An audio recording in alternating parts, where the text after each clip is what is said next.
What's up, Giants fans, Hub watchers, YouTube and Rumble subscribers, Twitter and Instagram followers, along with Diggy456 watchers or 546. I'm doing it on purpose. I'm gonna keep it with you because nobody says the numbers. Does anybody that still calls you as the only Diggy person that says the numbers is me Mm-hmm. because it's a habit. But other than that, I mean, I really don't expect people to say the numbers, to be honest. Have you ever considered just shortening your channel name or no?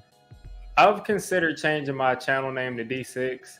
I've considered changing it to Diggy something. I've considered a lot of stuff, but every time I say like I think I should change it, like my best friend usually says like you just can't change your name at this point. You gotta. But yeah. I understand what he's saying because it's like if he's talking about changing it to something completely different, then yeah, I agree with him. Yeah, but it's like it's just dropping. But like I was about to say, shortening it is different from changing it though.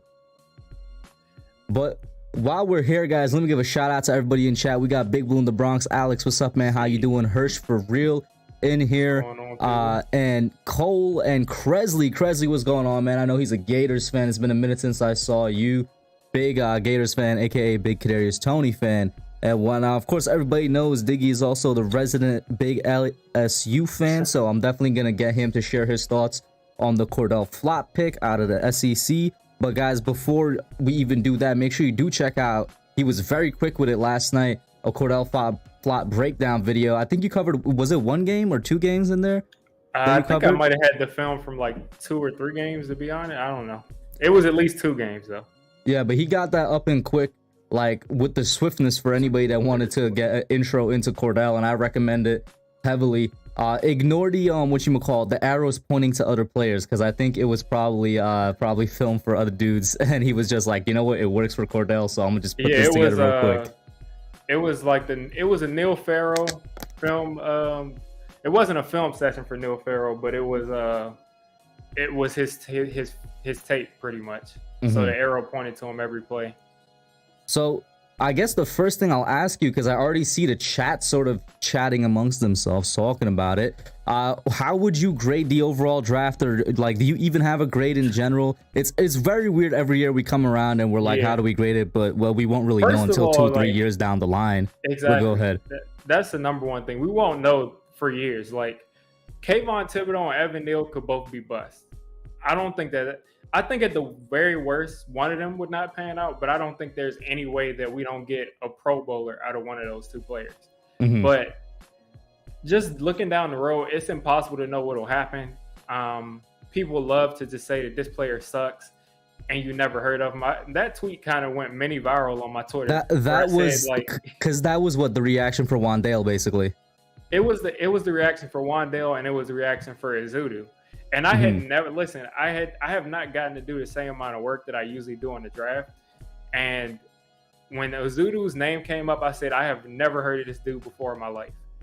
And I said, I'm not going to say it's a bad pick because I've never heard of him. I'm not going to just blindly listen to NFL Network's rankings to say like whether a pick's good or bad or not. So from the tape that I've seen and from looking at everything, from what I know so far, because I haven't gotten all of the day 3 guys like in depth, but day 1 I would call it A+. Like you can't really call it anything but an A+. Yeah. Day 2 I would call a solid B maybe, but I would say it was decent. And then day 3 I didn't really like. I would call it a C. So if you take the average of that, I guess the average of that is like a B. Mm-hmm. And you know what? That's completely fair. Speaking of Ezeudu, I think he was probably the only person that I did know a little bit more. I knew of Wandale, but I think I even admitted it on stream. I didn't go in depth with him.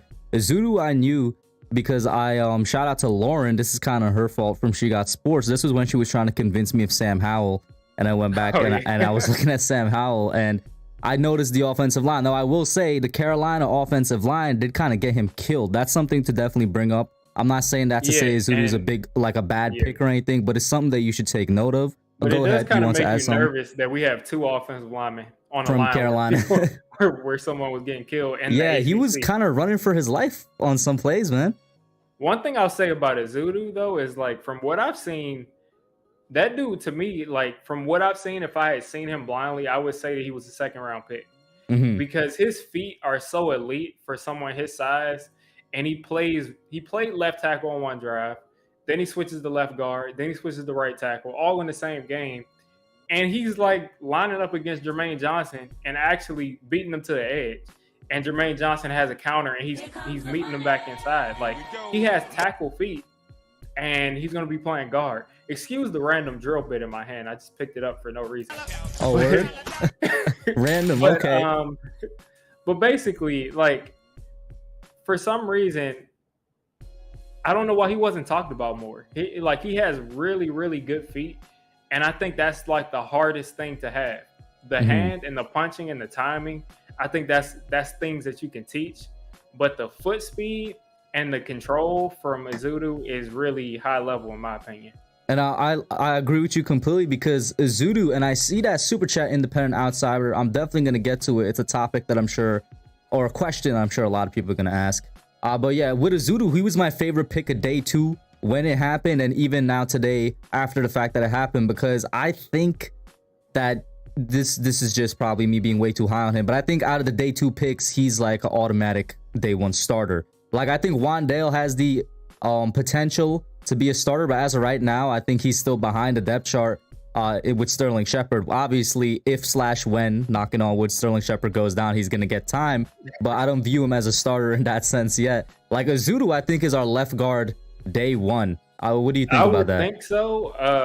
I would think so, but Bobby from Talking Giants knows a little bit more about the offensive line than me. I usually, like, I've gotten to the point where I don't even really do Giants offensive line videos because I don't want to be redundant, and I think, like, being honest, you'll get more information from him because he actually has done it.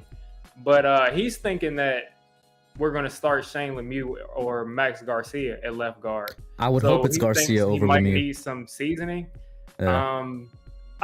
I'm really happy at this point because even if Lemieux or Garcia are starting, I don't think they're horrible starters. I just don't. Especially I just have more faith in Garcia, bro. I don't know about you, but I think I have more faith in Garcia. A vet. He wasn't on a terrible line in Arizona. He wasn't a terrible guard for Arizona. Yeah. Like, everything about him kind of screams average to me. I know he's towards the end of his career. I know that he wasn't, one of the best of the best. But I prefer him to Shane Lemieux because Shane Lemieux has a lot to improve upon, man. I don't want to really... I said this, and there's no really way I could better phrase it. If we get to a point on our offensive line where Shane Lemieux is a backup, we're on a great space. And I feel like that's the track that we're on. And but just take a chance to just appreciate this. Last year, all these Giants fans were mad because we were like, this team rebuilt their entire line. This team rebuilt their entire line. Look at what the Giants just did in a matter of 2 months. We got 4 new starters on the offensive line with 2 other guys who could be borderline starters. We brought in 9 new offensive linemen, bro. Andrew Thomas is a stalwart. Evan Neal is definitely going to be there. Those 2 are guaranteed starters. Glowinski is a guaranteed starter. Feliciano was going to start either at left guard or center. So I just feel like we've done a good job getting in guys who are at least starters, and then we have Evan Neal and Andrew Thomas, who we think can be like Pro Bowl level guys. So I'm really excited about what we did on the line more than anything else in general. I'm definitely gonna expand on in a second. Shout out to everybody in the chat. Nate, what's up, man? Nova, Rick, Independent Outsider, Arthur, Mike Nixon, Edward Chan, Yuvraj, and anybody else that I'm missing. Cash Money, Grilled Mount, Scott. In terms of Fizz, Key let me know that he's probably going to join around 9-ish, so we'll see then. He does have the link. Shout out to Independent Outsider for the $2 super chat. He said, should the Giants have picked Nakobe Dean?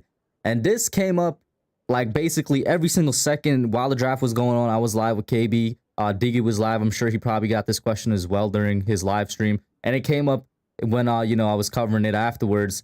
And my answer during the draft was, we should definitely take this man. Why is he slipping so far? And anytime a player slips, I ask myself, okay, is there something we don't know? Like why are other teams passing on him as well? Then the injury stuff came out.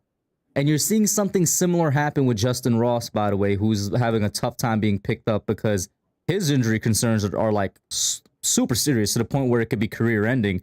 Nakobe Dean, he had the torn pectoral and he refused a shoulder surgery. And then I think there's also a little bit of injury history there. They're worried about his size as well. listen, I'm a trust in what the Giants decided.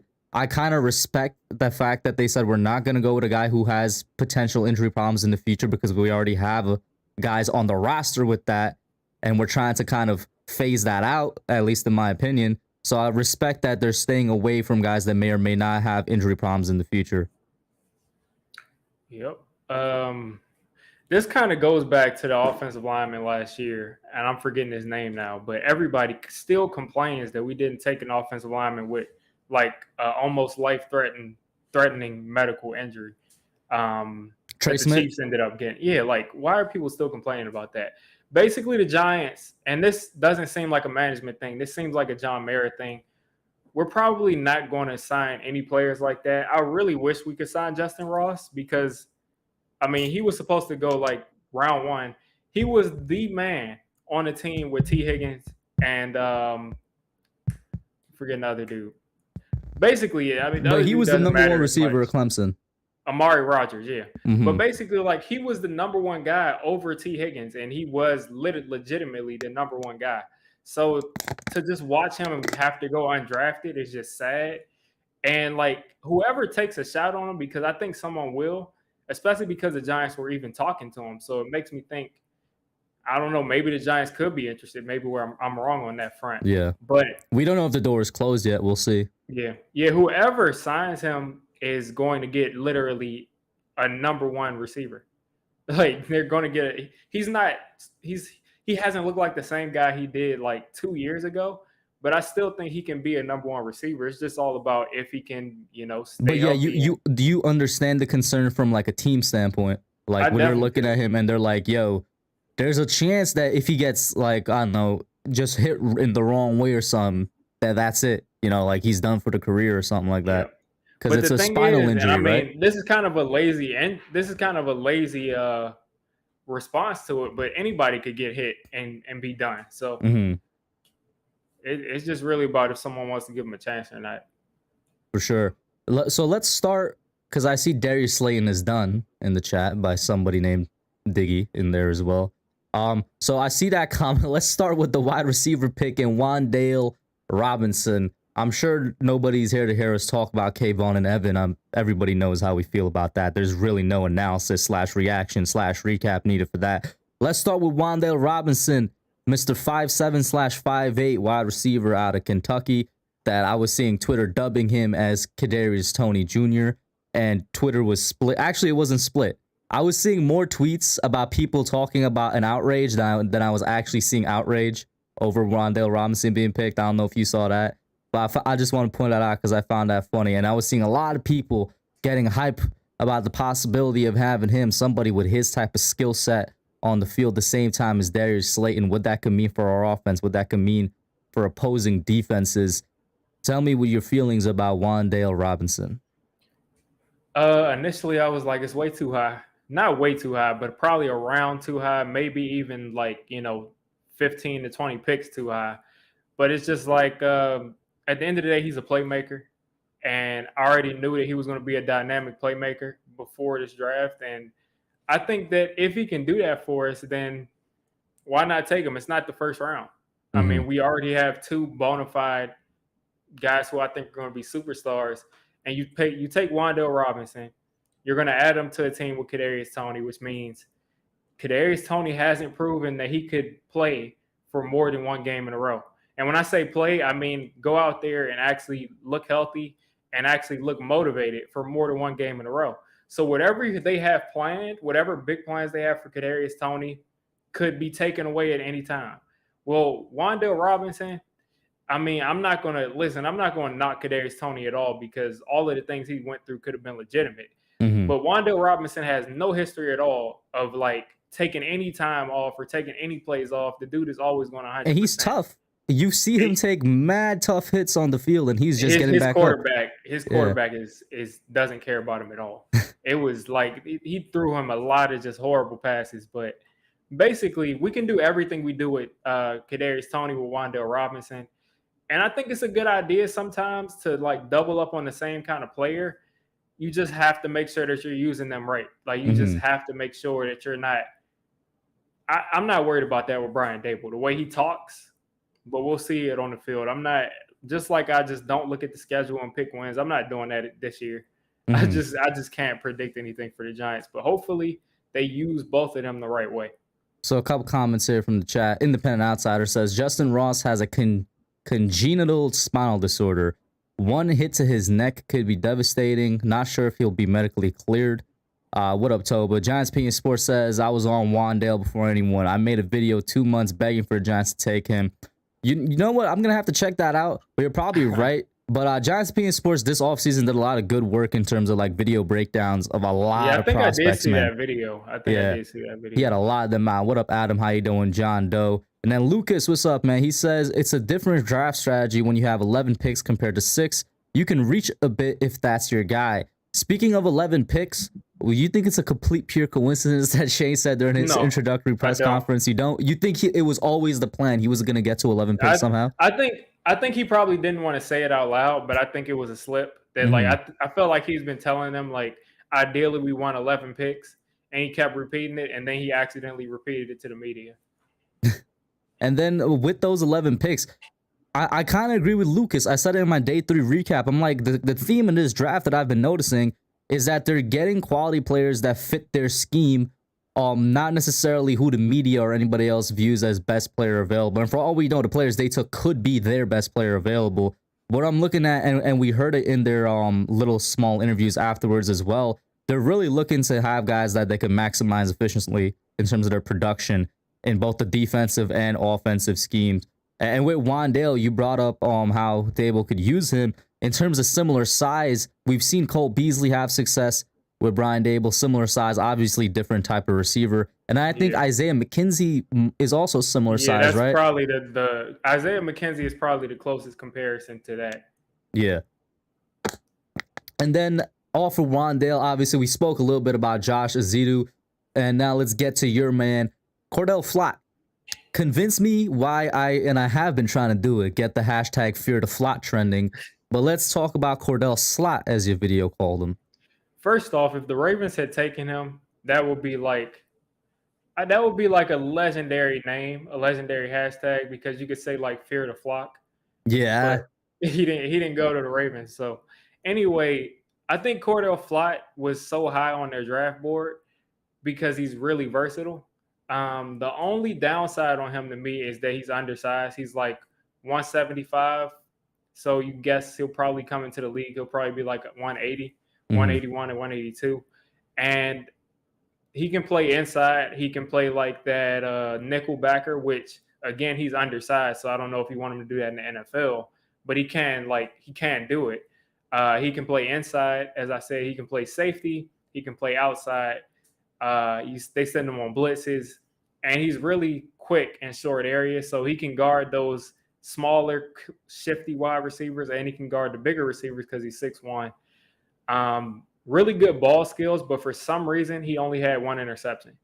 But as far as like getting his hand on the ball, like swatting it away, he did that a lot. He played with 2 other really, really good corners.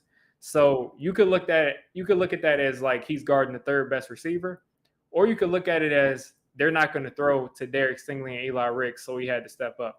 And then also when you look at those other games where at one point, listen, as an LSU fan, it was horrible because basically that entire team pretty much just shut it down.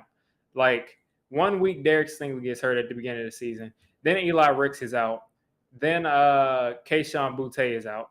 Then Cordell Flott is out. So he ended up not finishing the season either because the entire team kind of, imploded. But he can pretty much play anywhere in the defensive backfield. Before you continue, I want you, because you do look at LSU a bit more, being that, you're a fan. So can you expand a bit on that 2020 scheme? Because you mentioned it when we're talking in the StreamYard before we actually went live, how 2020 may not be the best year to look at any defensive players from the team. Yeah, I mean, if you look at it, there's a reason that Derek Stingley went number 3 overall.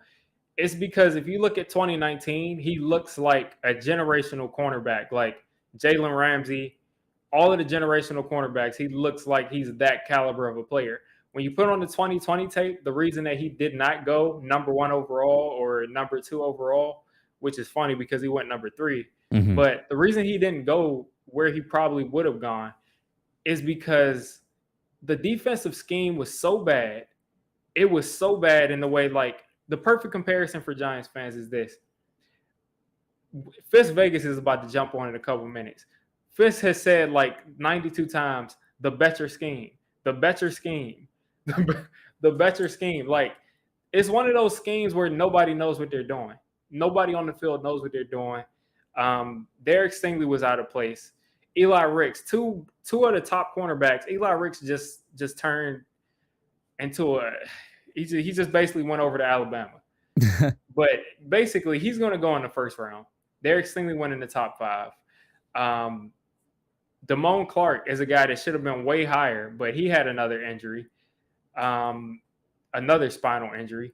So all of these guys that are good players on LSU's defense all had horrible seasons. Everybody was out of place. Everybody was confused. And that dropped everybody's draft stock. And Derek Stingley came back, and I'm going on a tangent about Derek Stingley. But Derek Stingley came back that feel free to season. Feel free to, because I'm sure some people are who may not be familiar with the game are definitely wondering why is he tied for the highest ever that a cornerback went with Jeff Okudah. Yeah, Derek Stingley came back in 2021, and he looked like, first of all, the most pro-ready cornerback that I've ever seen is Patrick Surtain, but he looked like an elite cornerback his first 2 games back, and then he went out and he was out for the season. So he didn't get to kind of rebound and right the wrong. Same thing with Cordell Flott. He was a freshman the same time that Derek Stingley was. And we had 2 really, really good freshman corners. And all of a sudden, 2020 comes and he's not the same player. And all of a sudden, 2021, he bounces back and he looks like a good player again. But when you have someone who was a freshman and who wasn't Derek Stingley, who didn't have like a generational like once, and because no one steps into college football as a freshman at cornerback and is the best player in college football. Nobody does that. So when you don't have that kind of talent coming out of high school, and then your second year where you should be getting better, you get worse because the entire team got worse. And then 2021, you don't get to finish the season. That's why Cordell Flott isn't as known as a lot of these other corners. But as far as just man, zone, press off, technically sound, he's right. Playing the ball, of course, like I said, he always uses, I think in my film session, I like talked about how he always uses the right hand to swat the ball away. Like, this dude will swat passes away from receivers, and he'll hardly even touch the receiver in the air while he's doing it. So I think he's going to be a good player. But one thing I wish that he would have gone to as far as teams, I wish he would have gone to a zone team, because like he is elite in zone coverage, in my opinion. That's why I think we might try to like stick him at free safety or stick him at strong safety, or have him kind of like a rover and maybe like spy some of these mobile quarterbacks. Shout out to Fisk. He's in here, man. Yeah, Fisk, what's up, bro? How you doing? We talking about the draft, man. We all know you had a losing your voice reaction when Tibbs went. Go ahead, man. Yeah, man. I couldn't have been happier. Like I said, I got my EDP on a lot going into the draft. Man, don't bring that up. Don't bring up cupcakes now. Don't say you got your EDP going on. Nah, man, because remember, he will always like try and reverse jinx the Eagles. Yeah. So it's like, I was like, look, y'all know I hate offensive linemen. I have no use for them. But I said, going into the draft, I'm doing nothing but bigging up offensive linemen. Because I know if that's all I talk about, they're going to do the opposite. And lo and behold, at 5, they took Kayvon. I was like, thank God. If he had done something stupid, like take the offensive tackle ahead of Kayvon, I'd have lost my mind, man. So I'm just happy that the Jets took Sauce Gardner, thank God. And then Kayvon fell to us at 5. We need that swagger, man. He lit the stage up. That man lit the stage up when he got drafted. Yo, thank you for bringing that up, bro. Y'all have not seen that since Odell. There's been no player on the Giants that's not been a robot since Odell. Bro, left. Not even just Odell. On the defensive side of the ball, I haven't seen a guy with that energy and that swagger, like Fisk is saying, since JPP. I wouldn't say I that. say Antero Roll. I'm about to say Antero Roll. Yeah, I'm about to say that's the last time. Other than that, before Antero Roll, maybe that will be Michael Pierce? Strahan. Oh, Or- yeah. And I'm or- glad, yeah, and or I'm glad Strahan is going to be Antonio Pierce. mentoring him, because when I look at the way that he's trying to build his brand outside of football, I'm like, that's the perfect dude from the Giants to be mentoring you, man. Yeah. And it takes the heat off of Tony too, because now Tony's not the biggest personality on the team. But the thing is, the funny thing about Kadarius Toney is he's not even a big personality. He's really Yeah, good. he's not. People are just obsessed with him. Like, No, because Giants fans have a habit of not liking play. They already doing with Wandale Robinson. It's like if Giants fans don't like the pick, God forbid they say a nice thing about you. I'm like, bro, it's even no matter how you feel about Daniel Jones, the player, as a person, he's a good dude. there's no debate, man. And then talk about Daniel Jones like he's the scum of the earth. I'm like, it's Listen, more than just his play that I don't like about Never DJ, forget, man. in his rookie year before he hit the field, he got booed at Yankee Stadium. Facts. I did a reaction to that. I was so mad. I was Did you forget that, Diggy? Did you forget that? That's when Fitz really jumped behind Daniel Jones. Yeah, After that part, nah, because here's the thing. The main reason why I got behind Daniel Jones originally is just was because of Eli Manning. I hated Eli. We ain't gonna go down that road today, bro. They could have drafted Goody Two Shoes Johnson from Iowa. I would have loved him, but nah. With Daniel Jones, what won me over with DJ is not his stats. It's just the fact that, bro, like, we know how trash the team is, and I'm sitting out here like I see the Blake Bortles of the world. I see bad quarterbacks. Daniel Jones, like, if Evan Ingram and Darius Slayton just catch those balls, bro, we look at them differently. Let's call a spade here. He should have won the division 2 years ago. And last year, we were a game out of the wild card with tiebreakers over New Orleans and Philadelphia. Now, even the biggest DJ hater in the world cannot tell me the Giants would have went winless if he's healthy the rest of the year. absolutely not. Like, come on, bro. So I'm sitting back like the Eagles. That was our playoff spot. That playoff spot that the Eagles got last year, that was supposed to be ours. Because Jalen Hurts stunk the second game versus the Eagles. I'm like, bro, our defense literally would like play lights out for the first half and then just quit because our offense was pathetic. I think Jake Fromm had like 25 passing yards through 3 quarters versus the Eagles. And I'm just like, yeah, Daniel Jones, I'm so happy we got him. Evan Neal. I'm so happy we got Glowinski. Andrew Thomas is already the 3 left tackles on the planet. I'm like, his numbers were, like, he's already more accurate than Josh Allen was, right? If Brian Davis, the first 2 years, Josh Allen. I'm not talking about that monster we saw versus Kansas City in January. Daniel Jones ain't that. But I'm talking about first 2 years versus Josh Allen. I'm like, if he could do that with Josh Allen, I know he could fix DJ. Because we saw DJ was getting busy with Pat Shermer, and then all of a sudden, the three stooges come in and take over the coaching staff, and he dies. One thing I know for wait, real sure, quick. Let me get these super chats before they pile up, and then you guys can continue. Shout out to Tudo for the $5 super chat. He says, salute to everyone in the chat. Drop by the office to pay the proper respects, and to all Giants fans in America. And then we got another one here from Christopher. Thank you for the $5 super chat. He says, we need to hold Daniel to a higher standard. He can't just be an okay quarterback. Perfect to throw that in there right before Diggy goes and then Fisk gets to go again. What I was about to say, I know for sure that Daniel Jones is going to look the best he looked since he was a rookie, because I'm not even in a position where I'm going to blame Jason Garrett, because I know Joe Judge was doing some crazy stuff with Daniel Jones. Agreed. And like, it just didn't make sense. It seemed like Daniel Jones was so focused on not fumbling. I would rather Daniel Jones fumble 2 times a game. I want to real quick. Do you agree? Man, do you agree with this thought, Diggy? And because I think that they personally try to turn him into a game manager when that's not his style. Is what it looks like sometimes. That's like just imagine Eli when he was a vet, he could do it because he was a vet. But just imagine Eli after after the Super Bowl, after 2007. Imagine they said, let's turn Eli into a game manager in 2000. What he kind of did in 2008. But let's turn Eli into a game manager in 2009. And let's just see how that works. That's just not his play style. Like, it's not going to work.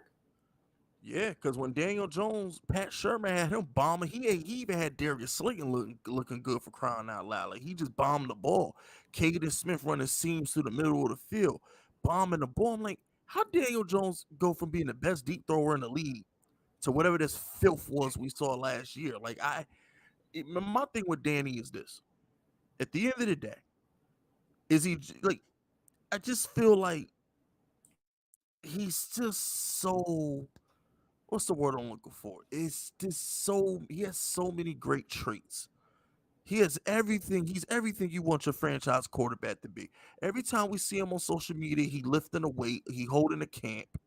You know what I'm saying? He always takes the blame, even though God knows half of it don't be his fault. And most importantly, bro, he's 6'5", like 230, bigger than Josh Allen. He probably like 240. Yeah, man. I'm like, bro, he's everything you want from your quarterback to be. And I'm just sitting back like, a lot of quarterbacks in Daniel Jones' spot wouldn't have succeeded. I'm like, when he got hurt in week 12, whenever we played the Eagles, no, allegedly he got hurt versus the Bucks, and Joe Judge put him in there. Oh yeah, I just want to say they should have been, along with the medical staff, fired for that, because he got hurt against the Bucks. They put him in, then he got hurt worse against the Eagles. It's like, and they try to make it seem like he was good to go. That medical staff, because the same thing happened with Sterling Shepard. Yeah, I don't trust their medical staff, man. With the concussions, and then they kept bringing him back early when he had like some leg injuries, and he kept going back out. I think it's something. I think they all need to be fired. They keep on saying we don't care because bro, we definitely have one of the worst medical staffs. We have the best medical person in the league because all players go to Ronnie Barnes for ACL. Well, I don't know. They say that the training staff is the people that do it, so we need to replace them. Here's why I'm gonna give him a pass, because Golden Tate came on what's the Good Morning Football on NFL Network, whatever, with the pretty Kay Adams, whatever that show is. Mm-hmm. Golden Tate went on there and said a lot of the reasons why we keep getting hurt is because Joe Judge make us run too much. He says a lot of these tissue issues and everything comes from Joe Judge doing too much. And I was like, oh, okay. Straight from the horse's mouth on that one. But like, just to put a bow on Daniel Jones, look, his floor is 30 touchdowns next year. Because if he threw 24 touchdowns as a rookie, like keep it in perspective, right? He throws 24 touchdowns in 12 games as a rookie under Pat Shermer. Now he gives Brian Dable, and he actually has real weapons, right? Brian Dable throws the ball all game. They didn't run in Buffalo. Go look at it. They don't run in Buffalo. The only running they did was with Josh Allen. So all I'm saying is, if you look at the kind of offense we're going to run, you look at how good Kadarius Toney is. God forbid Galladay could play 10 games. Daniel Jones is going to have a great year next season. He's going to have a great year, man. It's not even an if or a maybe. Daniel Jones works too hard. He's too good of a kid. Let's look at Daniel Jones' situation right now, though, because he has the offensive coach that say he's going to build an offense around him. He's going to use all this stuff that he succeeded in college, all the stuff he succeeded with Pat Shermer. He said he's going to implement all of that. So he has the coach. At least on paper, he has the coach. He has Kenny Galladay, who we all know is way better than what we saw last year, because that's why Joe Judge had to go, just for that in general to me. Agreed. He has Kadarius Toney. Shout out to Authentic and Learning Out Sports in chat. What up, yo? Shout out to y'all in the chat. He has Sterling Shepard, and he has Wandale Robinson, and he has Darius Slayton. He has Ricky Seals-Jones at tight end, who's solid. Listen, bro. Dan Bellinger is the starting tight end. I want to get to him because he might be my favorite day 3 pick outside of Darian Beavers, obviously. But I really like the Dan Bellinger pick. Dan Bellinger is a all around tight end who can really help in the receiving game. He has Saquon Barkley at running back. He has Matt Breida behind him. He has Evan Neal on one side. He has Andrew Thomas on the other side. And at worst, you can say he has starting level interior offensive linemen. So right now, it's nothing around Daniel Jones on offense that you can say, oh man, this is a bad situation. So if he doesn't go out there and throw for 30 touchdowns in his 4th season, and I'm not even going to put a number on touchdowns. If he doesn't look like he's elevating the team and winning his team games in his 4th season in critical moments, that's going to be a wrap for him, because it's no excuse unless everybody gets injured, which always happens. But at that point, I don't know about him still winning games. I mean, we ain't won that many games. Hold on. Remember the Panther game? He didn't have Thomas, Slayton, Shepard. He didn't have Galladay. Didn't have Tony. Didn't have Saquon. He beat that Panther team when that Panther. Didn't the defense score like? Yeah, didn't the defense score like points as well in that one. Yeah, but you saw our offense scored.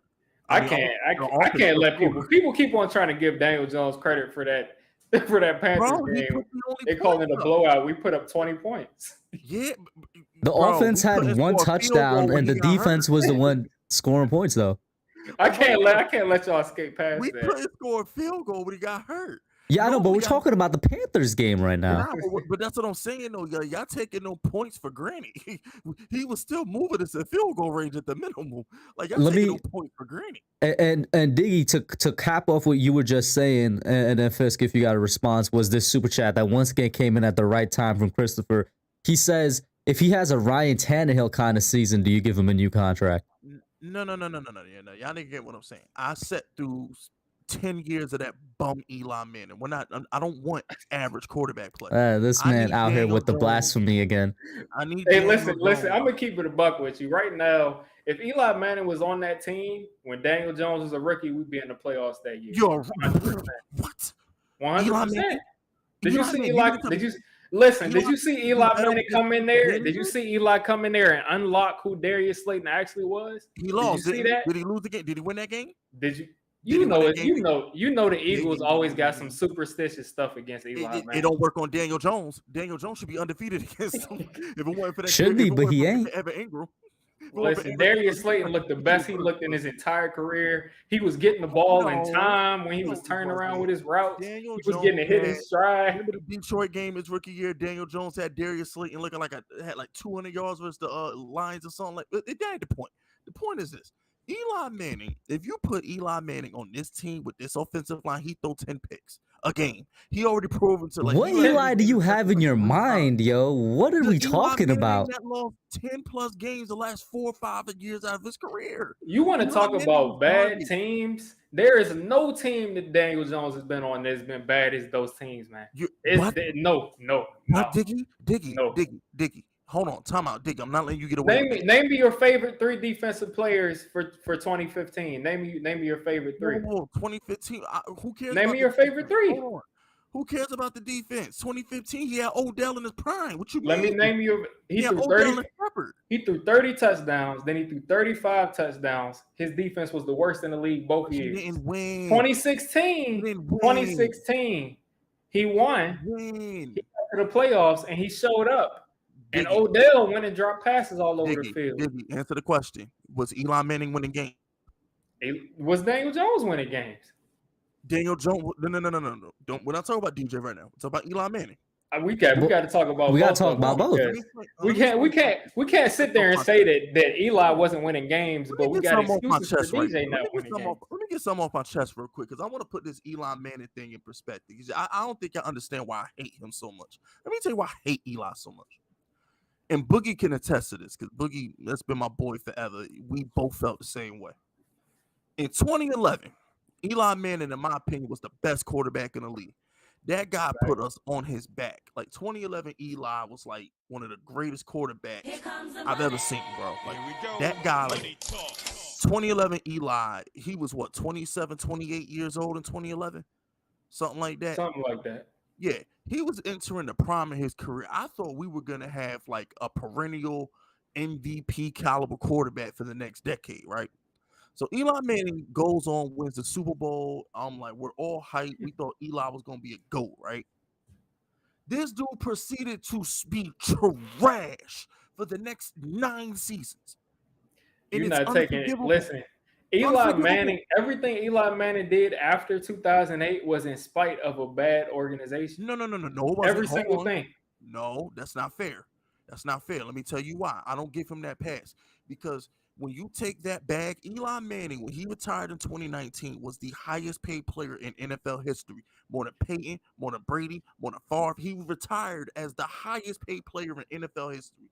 When you take that bag, Diggy, I don't care about the offensive line. When was Eli Manning even the top paid? People love to pick up the cumulative paying for Eli, but he was never the top paid quarterback in the league. But Diggy, he was consistently making that money though. You're supposed to overcome. So I'm gonna try. Let me do something real quick.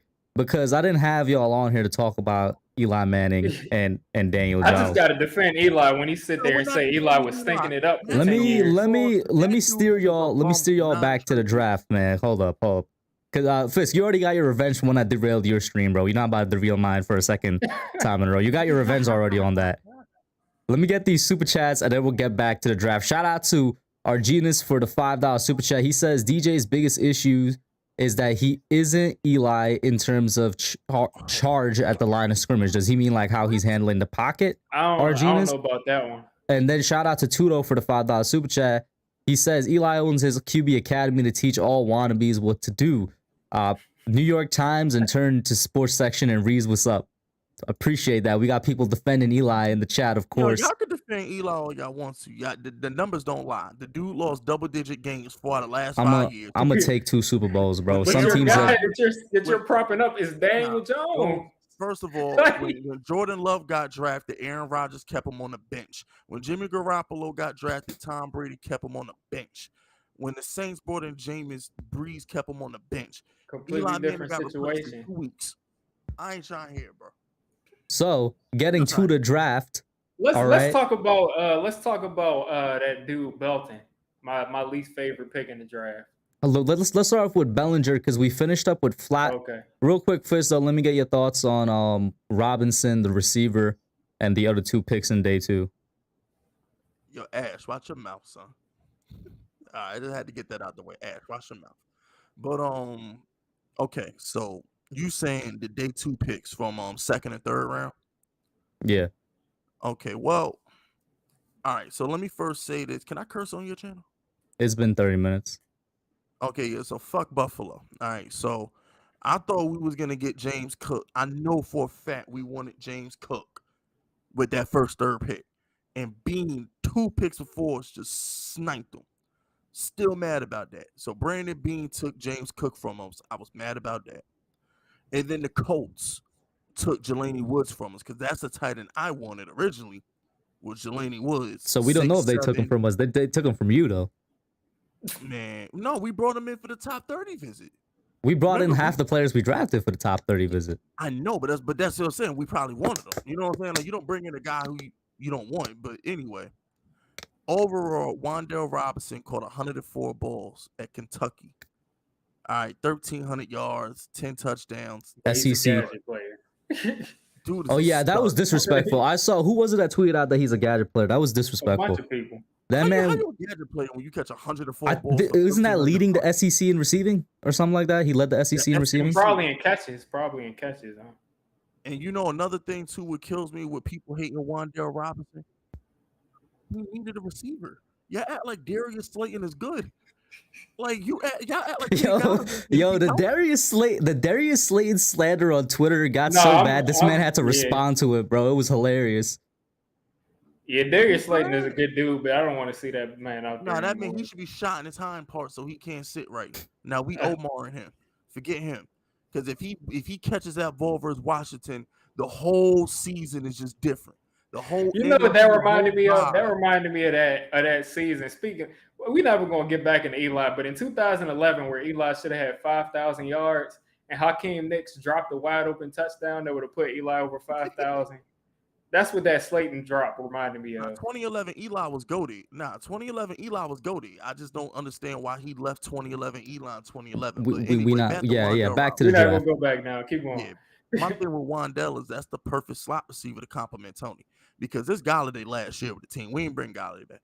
Galladay, we could say $13 million next year by cutting Galladay. Galladay gone. Yeah, even if he has like 1,500, I think he still will be gone. I think we're drafting his replacement next year.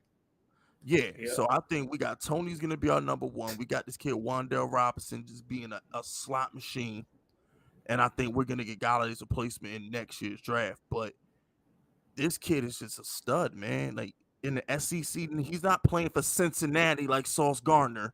Okay, he's in the SEC putting in work against the Bamas, against the freaking LSU's. He might have cooked the dude we drafted, Flott. He might have cooked him last year.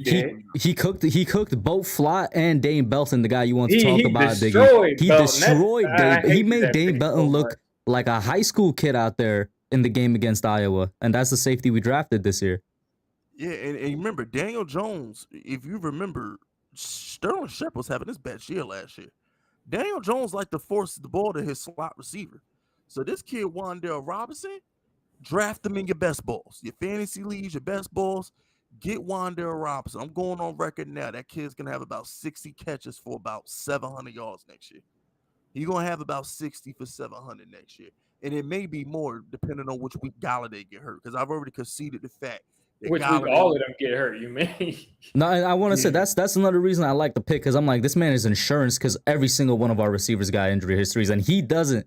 He's tough. He's taking hits, and he's getting back up, and he's not missing games throughout his career. Oh, he'll miss a couple. Don't worry. Why would you say that, maybe Diggy? But you know what, fellas? Remember, let's just look at it this way. Joe Judge is going, okay, they're not going to be running laps no more. Maybe the conditioning, maybe the soft tissue injuries that we dealt with last year, maybe that won't be an issue. Because Joe Judge, even when like he's from that Belichick school where they just run all fucking practice.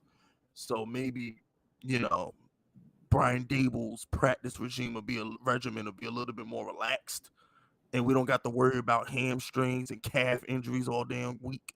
Hopefully, but as far as the offensive guard goes, I don't fucking know. Never heard of him.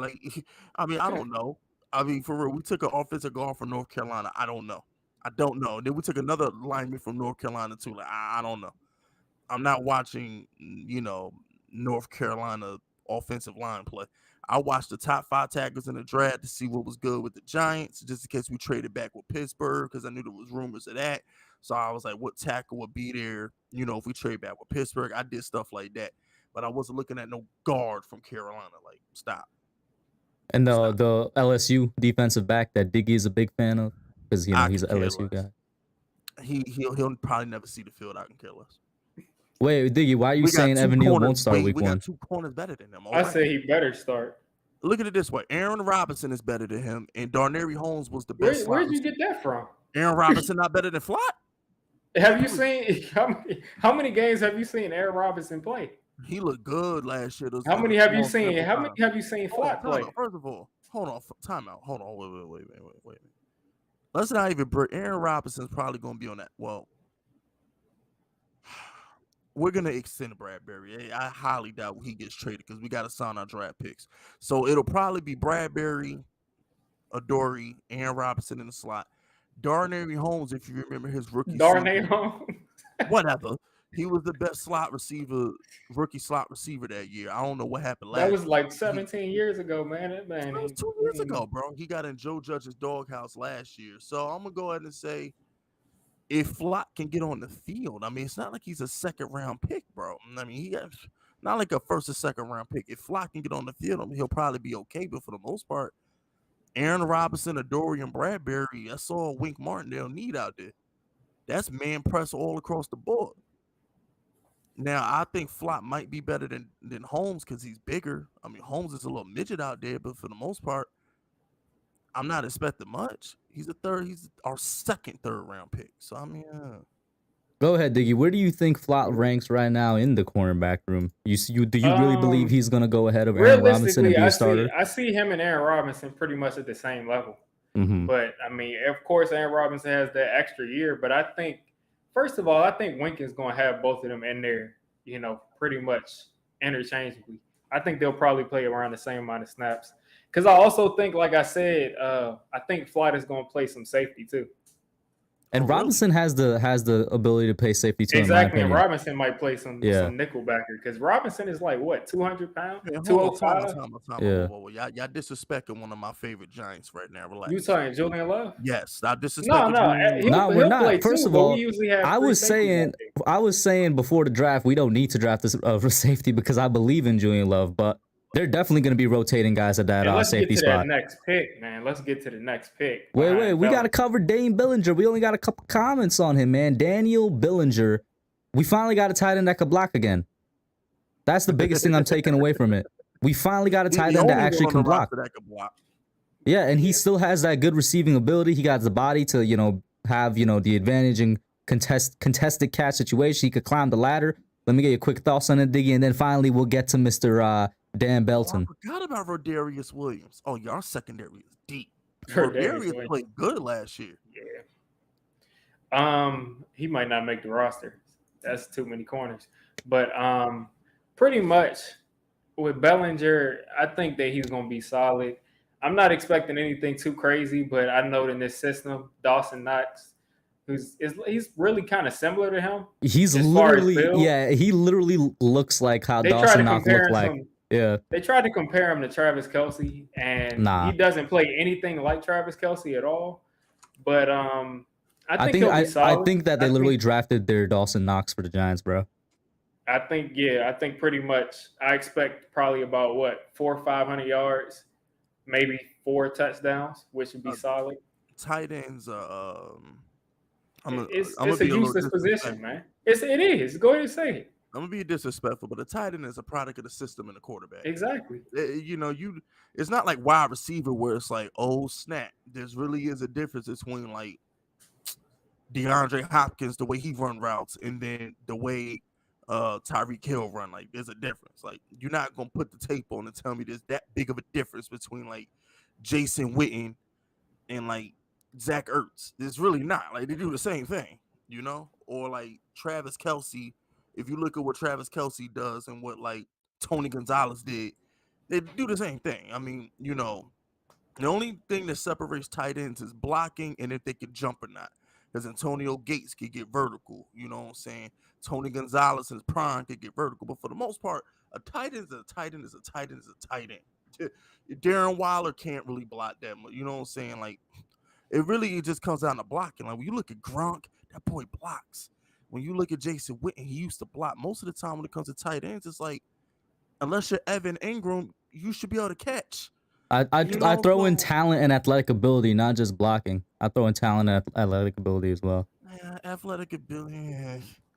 Yeah, you're my tight end. I want you to be like 6'5" and be Matt Bokey and catch the ball when it touches your hands. Yeah, and catch the ball when it touches your hand. If you can catch in traffic, like I look at tight ends, and this is funny. I look at tight ends the same way I look at tight ends and Ultimate Team.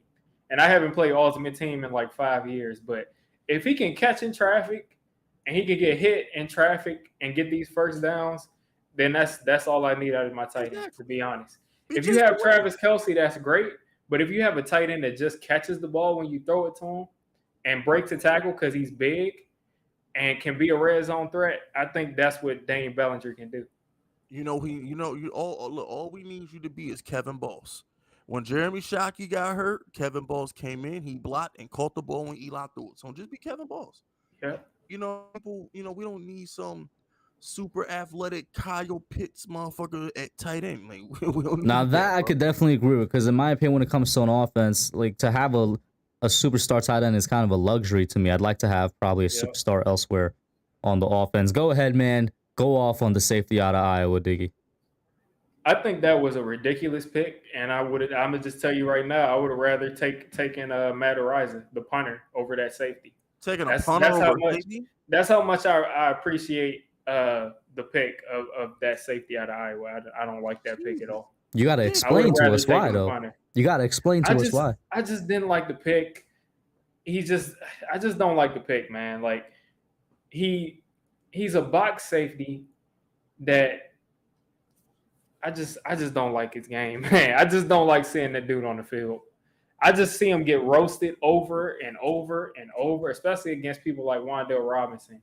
He just gets roasted over and over again. And it seems like his only highlights, the only time that he really jumps off the tape is when he's hitting somebody. But a lot of times he doesn't wrap up and he tries to go for that huge hit and people just, move past him. So I just don't like the pick. I would have rather taken the punter. He that bad? I'd have rather taken the punter. Oh my gosh. How did you welcome to the party? I would have rather taken the punter, man. Maybe he proves me wrong. I'm rooting for him, definitely, but I would have rather taken the punter. I mean, I was, like I said before we got to his pick, I just thought that getting a safety wasn't a big need as most other Giants fans thought it was. I feel like, once again, Julian Love could rotate into that spot. Aaron Robinson could rotate into the spot. The cornerback we took could rotate into the spot. And at that point, if we really felt like safety was a need, probably should have taken And a better one with a second or third round pick. Go ahead. Yo, bro, like let's not completely disrespect the safety position. You got to be able to tackle. This ain't Madden when you can. And that's my point. He can't tackle. Yeah, well, according to what Diggy's seen, right, that was one of his issues. Yeah, because like I know it's the fun thing to do is just say, well, just put the corner at safety, but does he want to go hit those running backs? Does he want to go tackle those tight ends? Even if he wants to, can he do it? yeah, and can he do it? So like you gotta have some kind of a real safety on the field. You know what I'm saying? You gotta have some kind of a real safety on the field that can go make a tackle. We don't need somebody out there making business decisions and shit. We don't need that. After Micah McFadden, right, was another one of the day 3 picks, the linebacker. Now, he was a guy that I actually did get to look at. I didn't get to look at Dane Belton still having, which is why I didn't comment on him just now. But with Micah McFadden, this is a guy that honestly, I feel like they could use him as an extra blitzer. He's definitely good at coming up the middle through that middle gap. He's a thumper is the word is people like to use. He's somebody that can tackle. But if I'm be honest with you guys, I think he's just going to be kind of like a backup / special teamer, which is fine because we got him all the way into 5th round. Like, we're not really expecting 5th round guys to come out and be superstars or be starters. It would be great if that's true, but I'm fine with him being what he is. I just definitely feel like the guy we got later on, Darian Beavers, was the better linebacker, and I think that he has a better chance of starting than Micah McFadden. With Micah McFadden, he reminds me, not that I'm comparing him to this player directly, but he reminds me of Ryan Conley, of like a player that you draft that people don't really think about, to where people don't really think he's that athletic. But when you put on the tape, you just see him swarming towards the ball every single play, relentlessly, like going sideline to sideline, looking faster than what his what his testing numbers look like. I think Micah McFadden might get some playing time this year because he's always around the football. He's a short tackler, and he looks really good in coverage. Like when he drops back in coverage, the way he like flips his hips in coverage, and he looks like a natural in coverage. So I like the way he plays. But then with Darian Beavers, I don't know if you have the same opinion. Is he the better one, or who do you think is better? I think do you Darian think he was a steal? Beavers is. I like both of them. I think Darian Beavers is more like a. I think he's like a poor man's Michael Parsons. I think Darian Beavers could be like a good, strong side linebacker and a 4-3. And then a lot of times you see him rushing the passer off the edge too. So I think he'll just get moved around. I think he'll end up playing a little just because he's so versatile. So we'll see what he looks like. I don't know exactly what he'll do this first year, but I think he can definitely develop into a starter. Now, one thing I don't get what a lot of people said, I feel like a lot of people are underestimating his coverage ability. I think he could be better than what people are giving him credit for in coverage, Darian Beavers. And not saying, listen, at the end of the day, both of these guys got to go out there and basically compete with Tay Crowder and however good Blake Martinez is after the ACL injury for any type of spot. But I'm going to lean towards Beavers. Like, it was wildly renowned that man was a steal all the way in the 6th round. DJ Davidson, thank God we addressed the defensive tackle position because we don't really got anybody there. We like, go ahead, Fisk, if you got anything to say about him, go ahead. Get that fat boy up there, claw that middle up, eat everybody, gobble, gobble. Pause. Don't say that. I'm a grown man, bro. Don't say those 2 words, man. I am 32 years old. I don't do pauses. Y'all know what I mean. You young people. Press play. Press play. Dang, I hate young people. Pause. Oh, what you mean by that? Nah, for real? What you mean by that? Man, you talk about grown man gobble with other grown men, bro. Like gobble, Jabba the Hutt, big old. Yeah, I can't hear somebody say Jabba the Hutt without thinking about Jamarcus Russell. That's bad, man. Yo, I saw Ash put it in chat earlier. Somebody called him on Twitter, the tackle. They called him Fatrick Mahomes. That's bad. Patrick Mahomes. And he do look a little like Mahomes. I'm watching this interview on the Giants channel right now. Oh my God. Oh boy. he could pass for it. I ain't gonna lie. He could. But nah, yo, did you see his arms? Oh my goodness. I was live when he got drafted. I said, look at that motherfucker arm. the fuck, bro? You not going nowhere, man. Yo, we gonna plug that fat dude in there because Dexter Lawrence ain't it. Dexter Lawrence ain't it. Nah, I'm gonna need you to stop the Dexter Lawrence disrespect, bro. 10 mil now, I know Davidson is not some pass rusher, but we don't need him to be that. Winks Martindale defense, it needs like a big defensive tackle to just clog up the middle, take up space. Yeah, listen, that's exactly what he was drafted for, man. To just be a gap stuffer. Yeah, he just. Yeah, I see a comment in the chat. I don't know whether to show it or hide it. I'm just gonna leave it alone. Shout out to Kid Blue. What comment is that? Did I miss it? I gotta pull up the chat because my StreamYard doesn't let me see the chat for some strange reason. Yeah, it's on YouTube. He's doing it through YouTube OBS, I think. Yeah, it's through OBS, so you got to go on YouTube for it. But with DJ Davidson, yeah, man, we drafted him specifically to just plug up the middle. I was happy with that because I'm looking at our roster. I'm like, I think David Moa or Justin Ellis would have been the guy starting. And I think Justin Ellis is going to be the nose tackle. You think Justin Ellis is going to be the nose tackle? And I'm thinking towards the future. I'm like, we don't have depth like we did before, which is a point I always talked about. We don't have guys that I could see stepping up years down the line. And the Giants, no matter who we draft, we always develop our defensive tackle. So I got faith that we could develop this guy as well into the future. I got a hot take. What's up? I think he's the day one starter. I think they start day one. Well, shit, he'll have to literally beat out Justin Ellis for that. Then I think you'll see him starting within the first month of the season. I think he'll be the starter. I think the only rookies that we drafted outside of the first round that'll start within the month of September are gonna be Davidson, Wandale, and that's in maybe the guard. Well, no, he's not starting because we gave Ricky Seals Ricky Seals will start until he gets hurt. You know what I'm saying? Yeah, Ricky Seals will start till he gets hurt. But I think Davidson and Wandale will be the only two that like start. Maybe that guard from Carolina, depending on what he's going to start. Like. I think our third round. Yeah, I have big faith in our third round guard. I think he's the left guard of the future. Yeah, depending on what Shane Lemieux looks like. Maybe Shane. Because remember, Shane Lemieux could run block. He just couldn't pass block. So I mean, you never know. Maybe with a new offensive line coach, maybe he step his game up. I don't know, but I'm still convinced that that guard we signed from Buffalo, who we're gonna have at center, what's his name, Finnegan or whatever, Feliciano. He's not a center. He's a guard his whole career, and we supposed to take him at his he's word. played center before though. Not a lot. I mean, when he was getting and rocking, he was a guard. He's not a true center. I've spoken to a few Buffalo fans on it, and asked specifically about his center play, and they were like, he was good enough, so I'll take it. Listen, as long as he's not a bottom three center in the league, as long as he's not snapping the ball over DJ's head, which we saw so many times. I don't care if he does that, because some of the best centers in the league be doing that. But as long as he doesn't do it every week, I'm all right. I just think I think Dexter Lawrence will be on one end, Leo be on the other end, and we'll have the big fat boy in the middle eating it up, Vince Wilfork style. Just they still gonna get them yards with all that. I mean, listen, I'm just glad Danny Shelton is gone, so I don't care who else is there, as long as it's not Danny Shelton.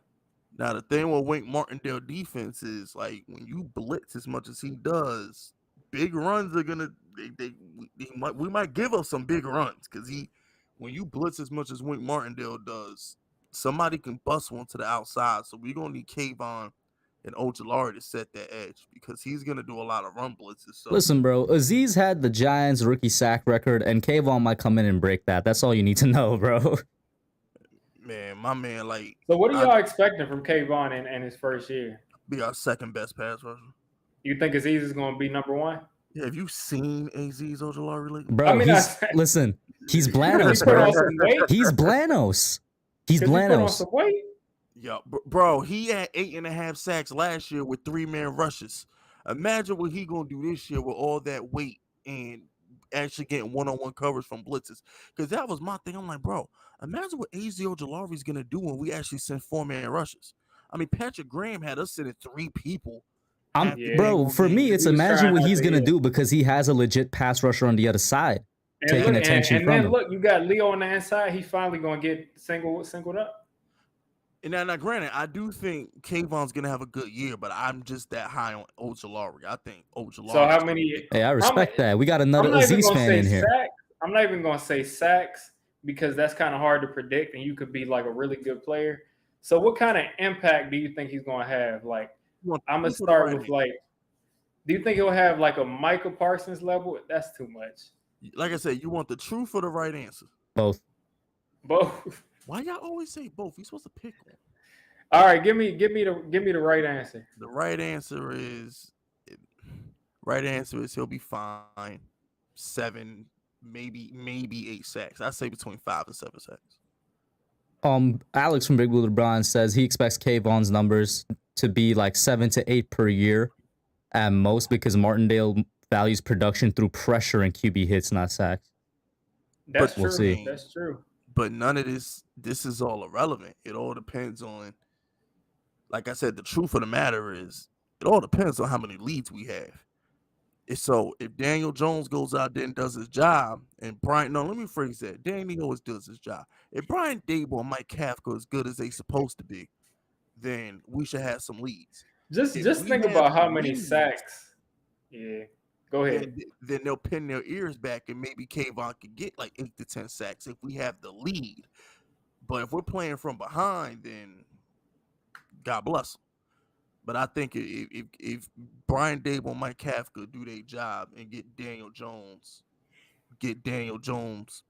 popping, and our offense actually puts up points, then they can get sacks. But you have to have the lead for a guy like Wink Martindale to be able to pin his ears back and send that heat all game long. If we're trailing and they're just running outside zones on us because he wants to send Blake Martinez to take crowd off the middle of the fucking play, then they're not gonna get no sacks. So it really just all depends on if we have the lead or not. I mean, one hand washes the other. What do you have, Diggy, and Fisk, to say to people that are disappointed with the draft after round 1? If you're disappointed in the draft after round 1, then just think about what you got in round 1. I mean, but like legitimately, if somebody came up to y'all 2 months ago and said, trade your 2nd through 7th round picks and you get Kayvon Thibodeaux and Evan Neal, would you do it? Yes. I would do it. Bro, why is there a fake KD account in my chat, bro? Yeah. Wait a minute. I seen this dude before. See, y'all about to make me go in the chat. Y'all don't want me to pull up in the chat. There's a fake Kevin Durant in the chat, man. Aren't you in Cancun? I'm sitting editing the video right now. Y'all do not want me to start actually. You know what? I'm not gonna do it because I'm on my Man Hub channel. I respect your platform, and I know if I read your chat, I'm cursing people out. So I'm not even gonna pull up the chat. I don't know who in the chat. I don't know what they're saying. I don't know what the conversation is. But on my platform, I don't tolerate disrespect. But I got shooters on my platform. I don't gotta deal with these things. Now you got some riders. Emphasis on riders. Kevin Durant coming to my stream, he gets clapped immediately. Yo, KD, bro, SMD, bro. Yo, Diggy, what you laughing at over there, bro? The thing is with KD, like, you never know if it's actually KD or not. That's the funniest part. That's Kevin Durant's burger, bro. And he got SMD. You know what I'm saying? My thing with KD is this. Well, look what Giannis did. This dude KD over there looking soft. And my man Giannis went and just bodied that whole Celtic defense. Triple-double. Like butter. And KD out there looking all soft and timid, turning the ball over every time he touch it like he me out there trying to dribble.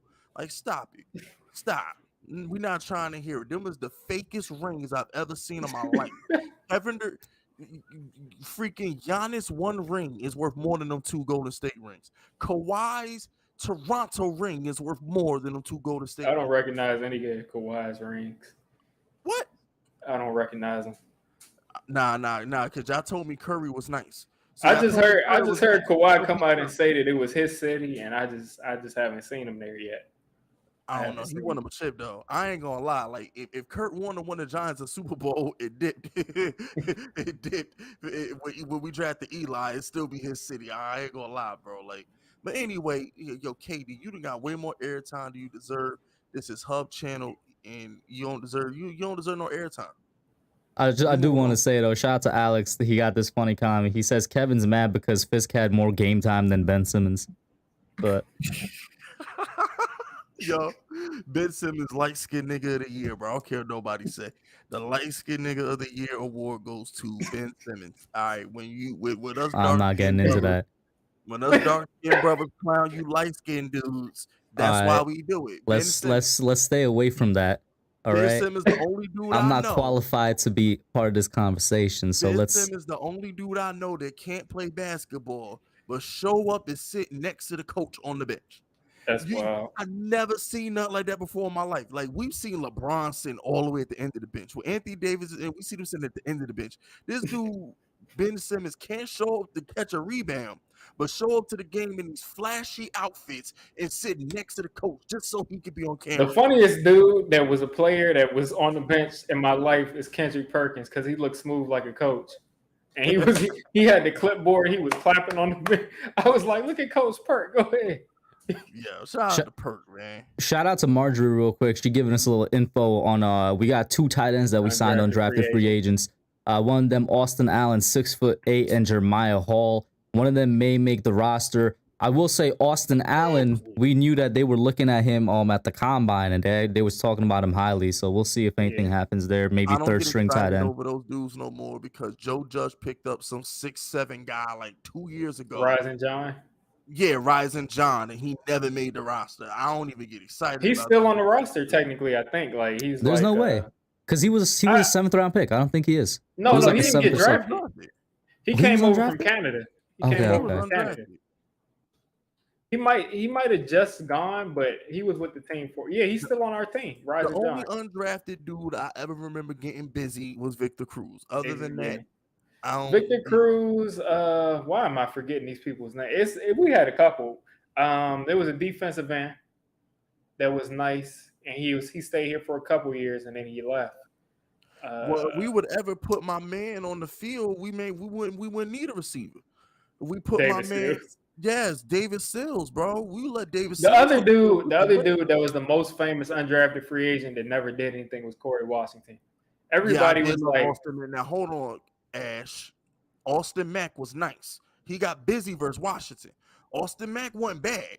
He did his thing when he just ran into Joe Judge. That's all. He just ran into Joe Judge. I was a big fan of Benjamin Victor, Ash. I wanted us to draft Benjamin Victor. I remember that. I bet you if we had this coaching staff, Benjamin Victor would have been. Yeah, Benjamin Victor would have been going crazy. I bet. I wanted us to draft him, and I was so happy when we signed him, man. He most definitely did. My bad. Now my David Sills is trash. I remember that slant he dropped. Yeah, I remember that. I did see that. He got that. Oh yeah, Will Hill, man. Will Hill was a monster. I remember when Will Hill snatched the ball out of Pierre Garçon's hand and won the game. Wait, Romeo Okwara was undrafted? I didn't know that. KB. Kerry Wynn was the guy I was thinking of too. Kerry Wynn was nice for a couple of years. He was. Kerry Wynn always showed up in primetime games, bro. Nothing else. But he showed up in primetime games. One thing real quick. You know what linebacker course is set now, right? Like it's not, that might be our position of strength now because you gotta look at it this way, right? Oh, you talking about linebackers with outside and inside combined or inside? Yeah, the whole group. It's okay. Outside, inside combined. Okay, that I could agree with. AZ and with AZ and Kayvon on the outside. Quincy Roche. And then you got Blake Martinez and Tay Crowder starting and like just the 4 starters. Like we're not talking about like Roche. McFadden and all these other. I'm just talking about like the starters. Like that's pretty solid. That's some stuff. And Blake Martinez is one of the 10 best linebackers on the inside linebackers on the planet when he's healthy. So if you really just look at it, we set at the linebacker position as long as they stay healthy. I think our defense is set overall because the defensive line I'm liking it as well. Cornerback I like the depth that we have. I also think that we should definitely keep James Bradberry. I think that we're probably going to try and sign him. What you said? Who wants smoke? I still think we got the best secondary in the league. Who wants smoke? If we keep, figure that out. Only if we keep Bradberry. We got the best secondary in the league. Only if we keep Bradberry. I'm that confident. How do you feel about extending James Bradberry right now, Biggie? What do you think they're going to do? We should have been gave that man his paper. Who we gonna replace him with, bro? Bradberry's a top 10 corner. Who we gonna replace him with? I'm the one that texted you that. No, but I was saying that from day one, though. Remember, y'all kept calling me crazy because I was like, bro, like, who, like, all right. My whole thing with Bradberry was this: Why would you get rid of our best corner? And you're like, for what? And he's 27, 28. He's in his prime. So, and the same thing I said about Kadarius Toney, right? It's the same thing. Diggy, I don't know where you stand on this. I said this to her before. If they're good enough for Kansas City, why they're not good enough for us? If they're good enough to be on the Ravens, why they're not good enough for us? This is what bothers me. So it's like, we just supposed to let go of all our good players because Giants fans want to rebuild and be cheap with the cap. That doesn't make no sense for me. Bradberry is a good player. Pay him. He wants to be here too. I'll never forget. He liked that tweet a couple months ago, like in March. That was some Giants fans tweeted we should extend Bradberry, and he liked that tweet. Hey man, if he wants to stay here, get the deal done, just work out something, and let's roll in with our defense. Just give him the $15 million if we send away James Bradberry and we get like a 6th-round pick, like it doesn't really make sense to me. Like, why not? I mean, I understand we're not expected to compete this year, but I mean, you got to get it. Like, don't say that in front of Fisk. I'm about to say, watch your mouth. I said we're not expected to compete. I expect it. Let's see. You can expect it, but most people are not expecting it. At the end of the day, I just don't see the point of cutting them because there's nobody you can really replace them with unless you just say we're just going to throw Aaron Robinson out on the outside and just see what happens. But we might as well keep him. My whole thing is this. At the end of the day, what's another 3 years, $45 million? He know he ain't Ramsey and J.C. Jackson, so he not getting 20. But he know he better than 10 mil. Just give him another 45 mil. Just give him another 45. 3 years. We cut him in 2. You know how the NFL is. So we cut him we cut him when he turned 30. We get the next 2 seasons of prime Bradberry. I don't want Adoree being our number 1 option. Look how that worked for Tennessee. And now we got Aaron Robinson and Flott in the slot, and we good. Like, I want to win next year. This whole tear it down, start over, wait 3 years, like some other YouTubers are saying, I ain't got time for that. I'm not trying to wait 3 years and suck for 3 years and rebuild, and then we got to hope Joe Shane is good at his job. I ain't got time for that, bro. No. Danny, go out there, fulfill the prophecy. Kayvon, be nice. The prophecy. And freaking the Saquon, live up to your number 2 height. I'm going to go ahead and tell you something real quick. What? You probably going to have to make some time. I know you said you don't have time, but you're going to have to make some. Bro, we should have won the division the last 2 seasons. At like, what, 6-7 wins? Like I don't care. That's just not good enough, man. The division is division. I don't care. The division We got Nate in here. What's up, Diggy? Good to see you. Hey, Nate, my man Drake London went number 8. What's good? Oh, speaking of I didn't say it would go high. I said I don't think he should go high. Speaking of Saquon, didn't we see the person that's calling Saquon a mascot? Then we see Who said that? Bro, who said that? Then we see something on Twitter. We could talk about that off stream. I mean, I just wanted to know because listen, he most definitely got his old tweets exposed. That's what I'll say about it. And he said, "I'm going to stand on it." Wait, I'm not deleting it. Wait a minute. I'm out the loop right now. Who talking spicy? Wait a minute. Bro, this is actually something that's off stream because if you don't know, just off of Diggy saying mascot. If you don't know, just off of Diggy saying mascot, then we definitely need to talk about it off stream, bro. Yeah. That's doable. But go ahead, Nate. Y'all know. Oh yeah, go ahead, Nate. What's up, guys? It's good to see you here. I was just gonna come on and say something real quick. I only had one thing to really clarify here, and then I'll just listen to you guys talk about whatever you're gonna talk about. Just for everyone talking about Justin Ross, for a little bit of clarity here, if you're talking about any spinal injury, it is understandable why the guy didn't go. And we're seeing a lot of people who are talking about how talented he is and maybe was. It's very valid. He was a great player. Anyone who watched that national championship game that Clemson won knows just how talented he is. He made a couple of spectacular catches in that game. Yeah, he really was projected to be a fantastic, high first-round type receiver. He was the best guy in a room with T. Higgins. This is a guy that really was doing stuff in college. Hold on, Ash. I'm gonna let you finish. Exactly. So let me finish, Ash. Anyway, so with that spinal injury, it really is that big of a concern. And when you look at spinal injuries, I don't know just how quickly any team's going to clear him medically to play at all. It's just difficult to say that it's not worth that it's not worth the risk. Because with a guy that has that sort of spinal injury, any play could be his last at any moment. And you can say that, sure, like that can happen for anybody, but it's a much bigger risk for a guy that already has spinal issues. When you have issues with your spine as a regular person, that shit tends to repeat itself and has an easy chance of snowballing. If you're an NFL caliber football player playing in a league with guys who are paid to take you out, it's not a good situation. All right, Ash, unmute, get in here. I am, yeah, go ahead. Yeah, listen to your daddy, Ash. Hold on. Hey, Watch your yo. mouth, boy. Watch your mouth. My man Listen, Nate over here Fish. calling shots. Listen, Fish. I just got one thing to say to you. Shut the hell up. Please. Shut the hell up. I'm tired of hearing you saying this nonsense on this stream. You got me getting up out of the office chair just to come on here. The office chair, bro? You mean the break room? Bro. Yeah, Bro, this man. No, the office chair. You feel me? Ash, I'm not even trolling though. Can you turn your mic up or something, or your volume, because you kind of coming you're in a low. little quiet No, there. I'm a little That's low. how he need to stay. Because when he talked to me, he not allowed to have bass in his voice. Understand something, little nigga. I done pulled at the target like 3 times looking for you. You ain't never there. All You right? ain't. Put You ain't. some You ain't hair said- on your you- chest. Let your you- nuts hang. Come see you- Big Fist like a man, okay? You didn't say Alright, Ash. no. You ain't I said knew no what this was message. going to turn into as soon as he got Nah, I'm cool. No, I'm cool. I'm letting her. I'm letting pulling her up have on the Ash. stream. Ash, I'm letting her have the stream. I'm gonna be in Greensboro sometime this week. I'm pulling up. Let me know the date. I'm pulling down. Don't worry Alright. about the day. I drop unannounced like Bird do. All right, I pop up unannounced. Don't worry about it. All right. You gonna drop unannounced and drop to the ground? That's what you doing. Whatever. Ash gonna be like, yo, Fist, yo, I'm just playing, man. I'm just playing, man.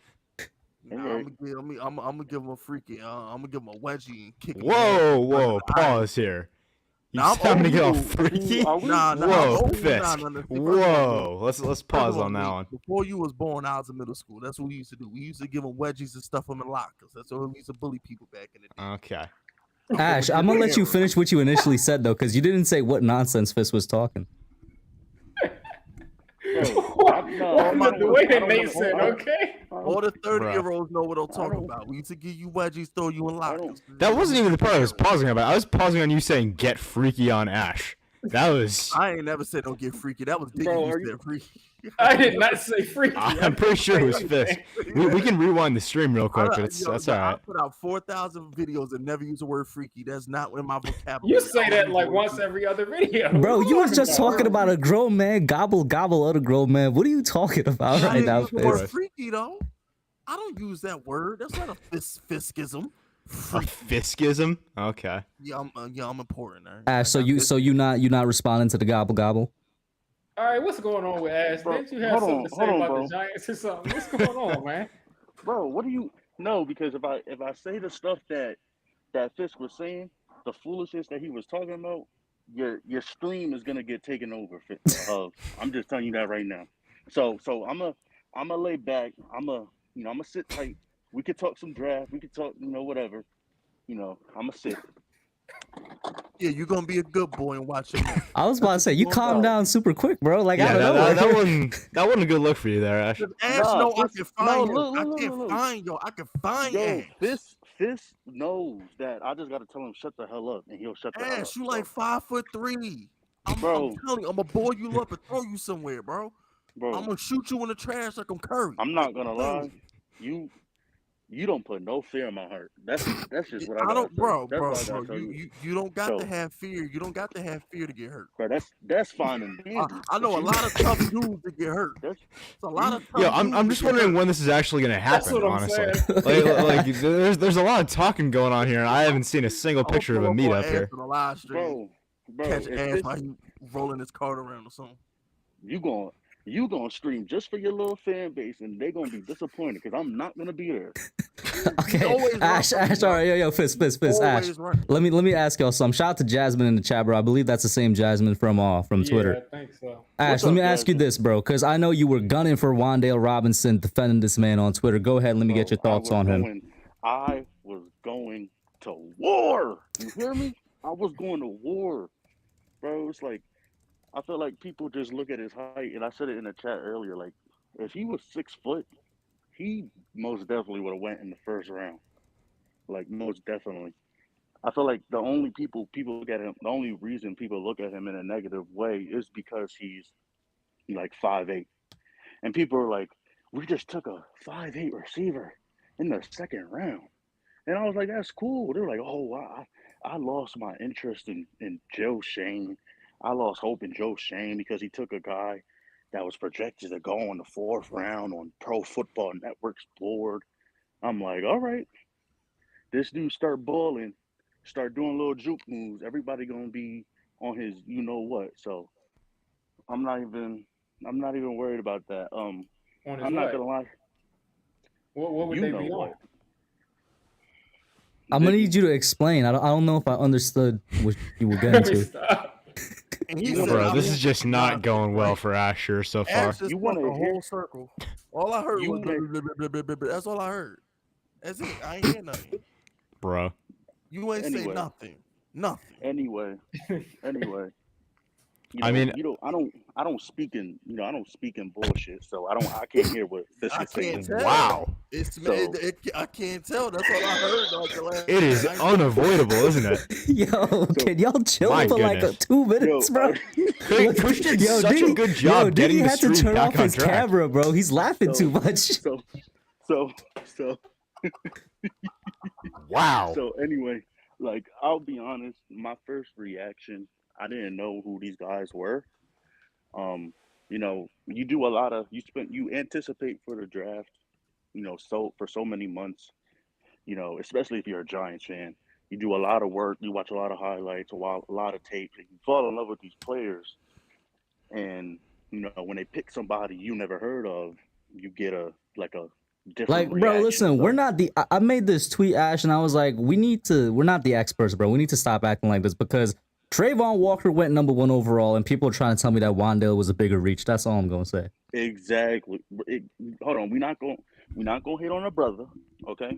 We're not gonna hit on a brother. Listen, bro, But I congratulations love to to him and see his a team. black man get paid. Because I said That this at the man beginning of my got stream, bro. paid. I was like, he's probably gonna go first overall. Let me give props to Trayvon and his entire team, because that man rose himself from the second round Oh, to yeah, #1 for sure. overall.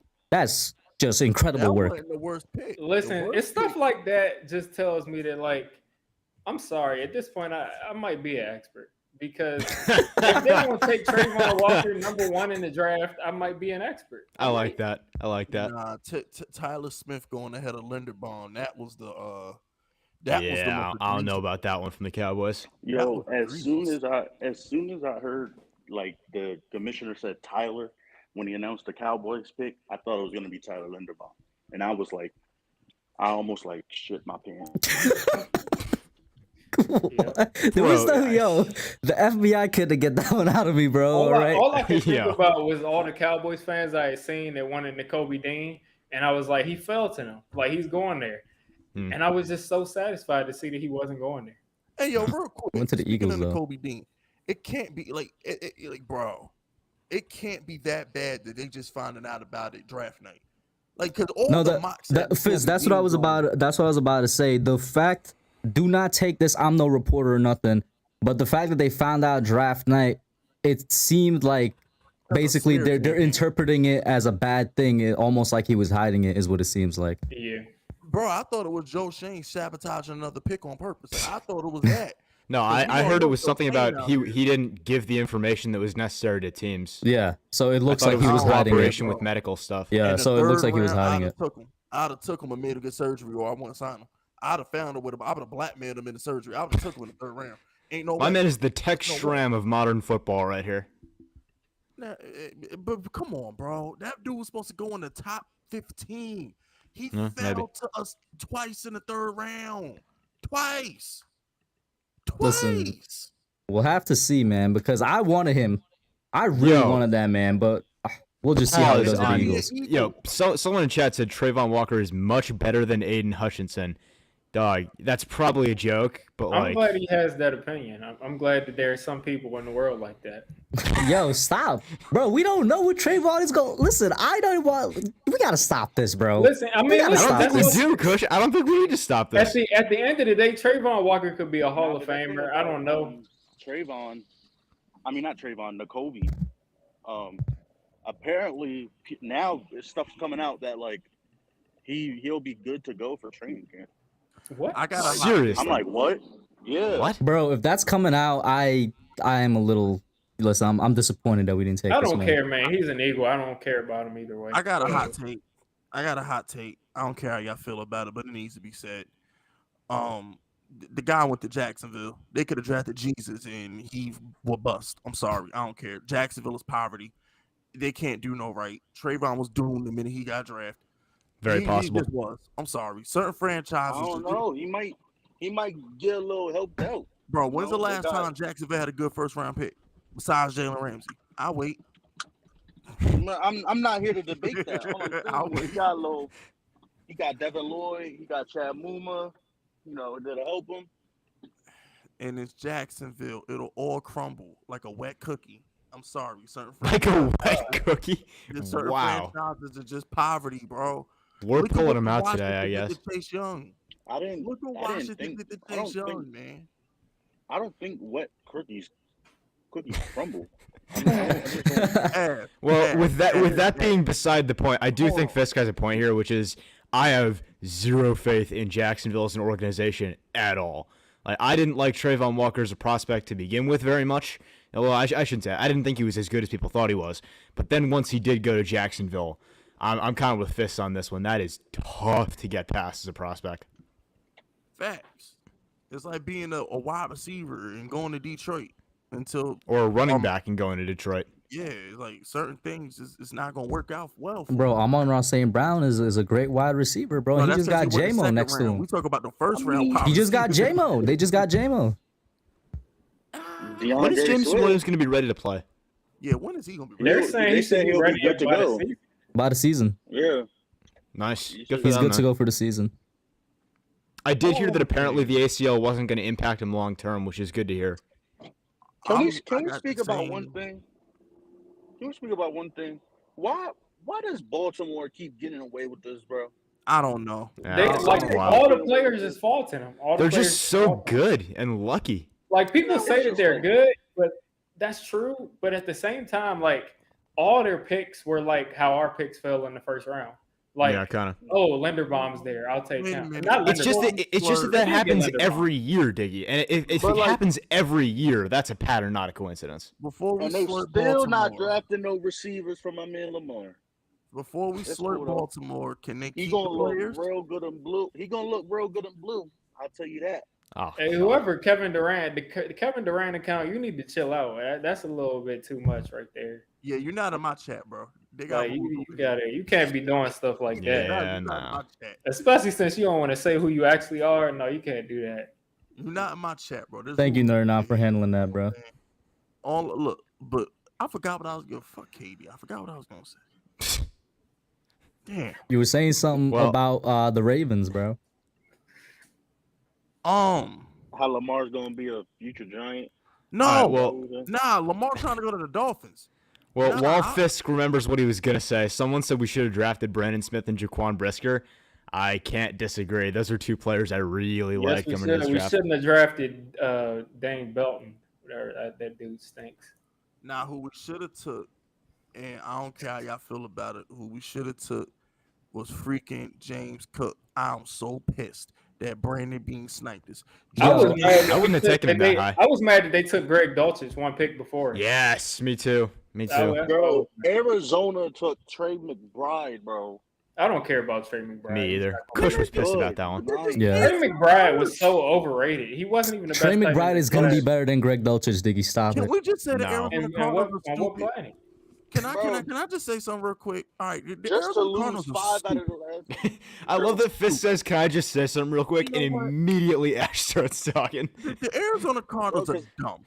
They let Christian Kirk go just to get Hollywood Brown and pay him more than Christian Kirk. Then they pay Zach Ertz, and then Did they they draft pay him Trey more than McBride. Christian Kirk? Who? Didn't Christian Kirk get paid a No, lot? not compared to what Hollywood Brown going. Christian Kirk got paid for a lot because he's Christian Kirk. Christian Kirk shouldn't be getting no $18 million. He's Christian Kirk. He got paid a lot because he's Christian Kirk. I But feel like he got Hollywood paid more Brown- than that. Well, no, I'm talking about his Christian Kirk got paid a annual- lot. Yeah, he did, but that's because he's Christian Kirk. Christian Kirk isn't that Hollywood good. Brown is getting No, money. he's saying like he got paid a lot. It looks like a lot because He's like- Okay. I see what you're saying. Fair Yeah, enough. because he's Christian Kirk. It looks like a lot, but he got the Galladay contract. He got the same contract as Galladay, which is Christian Kirk got a. Did he get a $21 I'm million looking at it deal, right bro? now. 4 years, 72. 4 years, 72. yeah, the same contract as Galladay, the same exact contract. And That's a lot Galladay's of on money. discount. No, that's a discount compared to 25 that AJ Brown just got, the 30 that freaking Tyreek and Devontae getting. 17 is a discount, but he's Christian Kirk, so it seemed like a lot. Hollywood's gonna want like 20 up, 20 plus. So you get rid of Kirk to bring on Hollywood, who can't catch, and then you pay Zach Ertz and draft McBride high as anything when you can't stop a nosebleed on defense. They're stupid.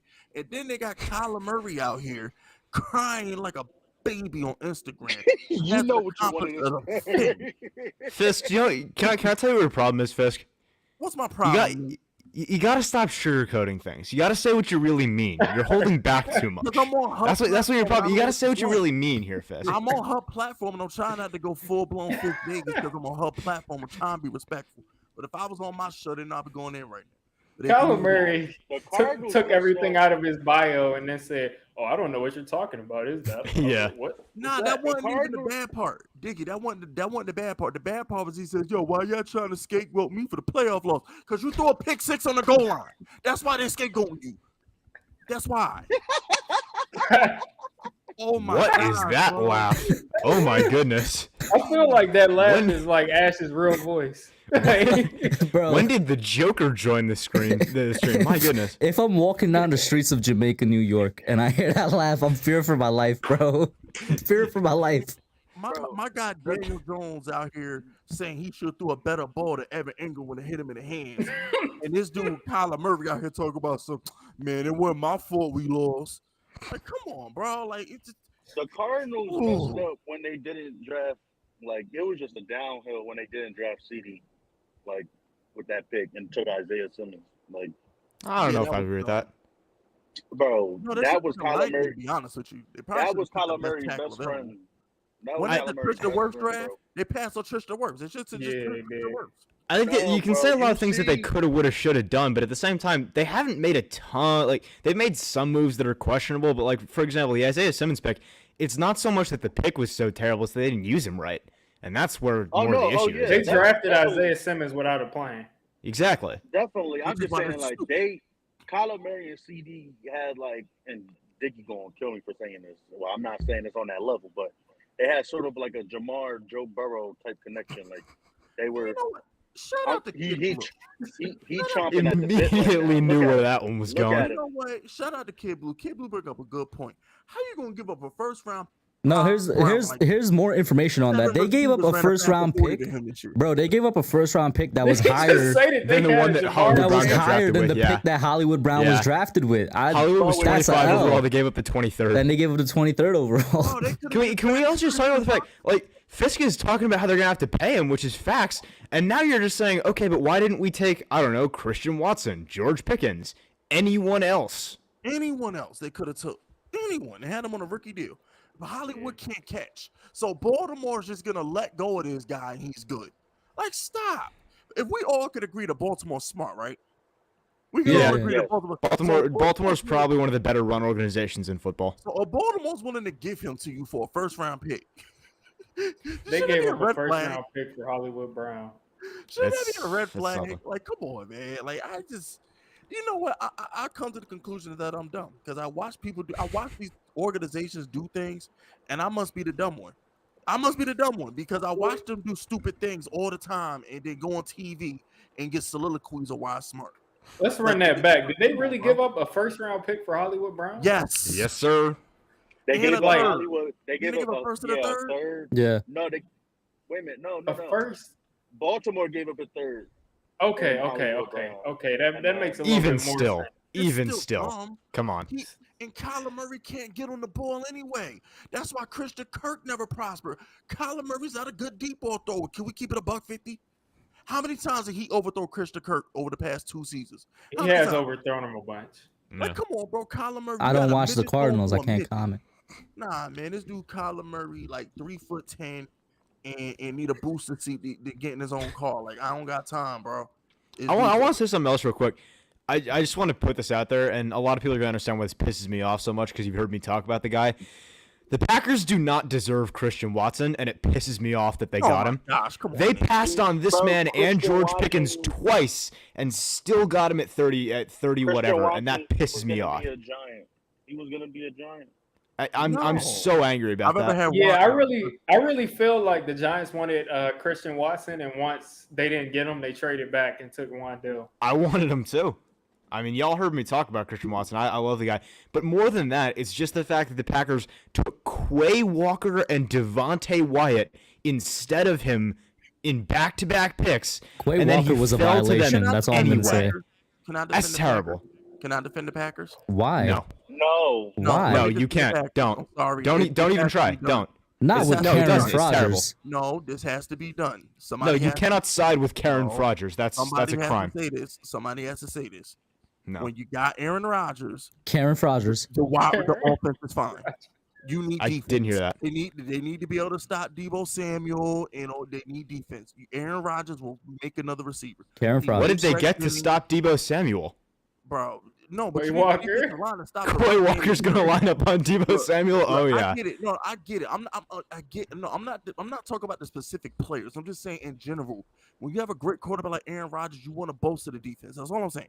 When your quarterback is as good as Aaron, you want to get a defense to get stops. So they're trying. I get that, and that's been my primary reason why I sided with the people saying Devontae is enough, but they don't have Devontae anymore. He'll make another. Devontae was garbage his first 2 years of the league. He could catch. Wow. Devontae Adams was not good his first 2 years. He was buried on the depth chart behind Jordy, behind Cobb, behind James Jones. He was buried on the depth chart. So what you're saying is basically that Devontae Adams was made by Aaron Rodgers, is your point? Yes, absolutely. I think Aaron that's Rodgers ridiculous. Made that boy. He made him just like he made Jordy, just like he made Greg Jennings and Randall Cobb and James Jones. Aaron Rodgers will make another receiver. The Packers will be fine. Route runners like Devontae Adams don't grow on trees. Man, please. Yeah, okay. Okay, please. Is they the route don't. runner to Aaron Rodgers make him look good? Was the route runner to Aaron Rodgers throw him open? This is astoundingly stupid. It was the route runner. This is astoundingly maybe stupid. Maybe last year, maybe the last year before, or two, he got and the year before that. Maybe the year or two, he got better. What are you saying right now, Fisk? In the next bro. Aaron Rodgers will make another receiver. Christian Watson will have. Listen, the Devontae Adams part I don't agree with, but I do think that Aaron Rodgers is going to make those receivers. Sure, maybe, but the point remains that they needed to draft Christian Watson, and they didn't deserve to get him after passing on him twice. Aaron Rodgers will have a number one receiver within the next 2 seasons, putting up better numbers than Devontae. Better. Question mark. How much? I don't know who the receiver is going to be. Whoever Aaron Rodgers like, because you know Aaron Rodgers is sensitive. If he was black, he'd be light skinned. He's sensitive. Oh my god, bro! I'm not having this. Whatever wide receiver he is cool with him and runs his routes and not the coaching staff routes. Whatever wide receiver Aaron Rodgers chooses to anoint over the next 2 seasons, I promise you. So either Christian Watson or Amari Rodgers, probably. I don't even care which one it is. He's going to pick one of them. One of them will have better numbers than Devontae within the next 2 years. Let me pull up Devontae Adams' numbers. I got 2 G's on it. My man Jordy Nelson is a product of Aaron. $2,000 against who, bro? He's betting $2,000 on a receiver for the Packers against Devontae Adams. I wouldn't do that because he hasn't had a crazy stat season. He's putting Ash. He's putting $2,000 that any receiver on the Packers, whatever one Aaron Rodgers chooses to be the number one, is going to be better than Devontae Adams. Not be better, have better stats. Have better stats. Put up the same production. No, you said you said better. You said better. Oh, I'll do better. Yeah, because bro, Derek Carr trash. So he got Derek Carr thrown. Yeah, okay. Good luck, Devontae. Ash, are you about to bet 2,000, bro? Ash, who won it? I'm not gonna lie. You say that Derek Carr was trash. This is ridiculous. That dude been in the Yo, league who for in the like chat 5 wants to years. Those make? are amazing. Who in the chat wants to make 2,000, bro?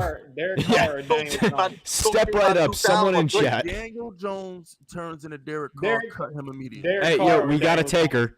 We got Clyberson I'm Joseph talking here about- saying, no, "Put it I'm up, not- Fisk." I'm not talking about randos in the chat. I'm talking about people I know. Damn, I'm not Randall. talking about randos in the chat. I'm talking about Ash, people I bro, know. this is a bet for you, Ash. Yeah, this is an opportunity for you. Hold on.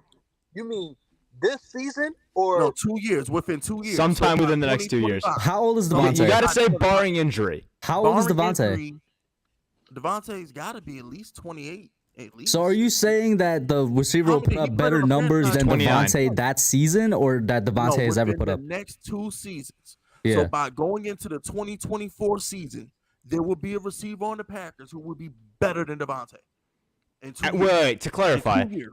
like at the same time as Devontae or better than No, Devontae's I'm saying best? Going into that season, Aaron Rodgers' #1 receiver will be putting up better numbers than Devontae in Vegas. Well, that's just within- betting on Christian Watson turning out good. I don't know if it's Christian Washington can't catch. It might not be him. I don't know who Aaron Rodgers is gonna choose to anoint, but he will make another receiver.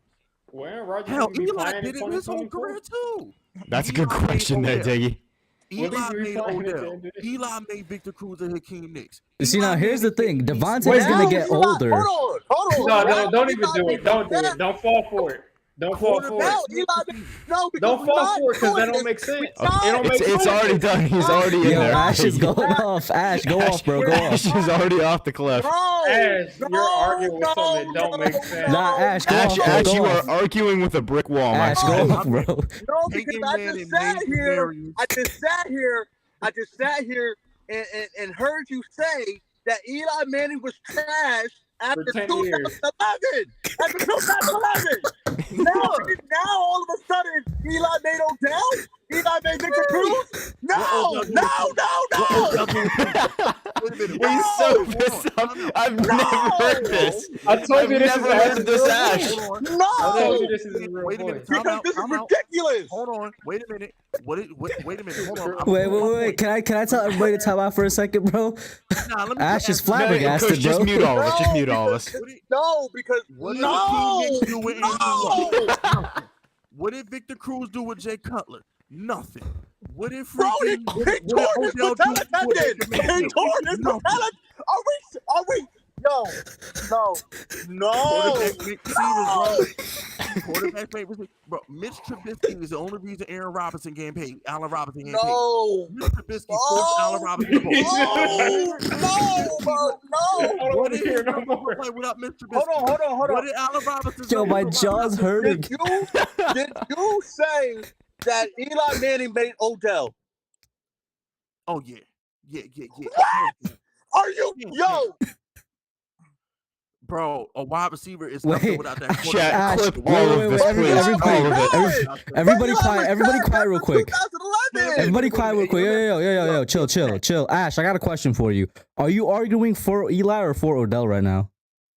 I'm arguing for Odell. Hold on, because he said that Eli Manning was trash after 2011.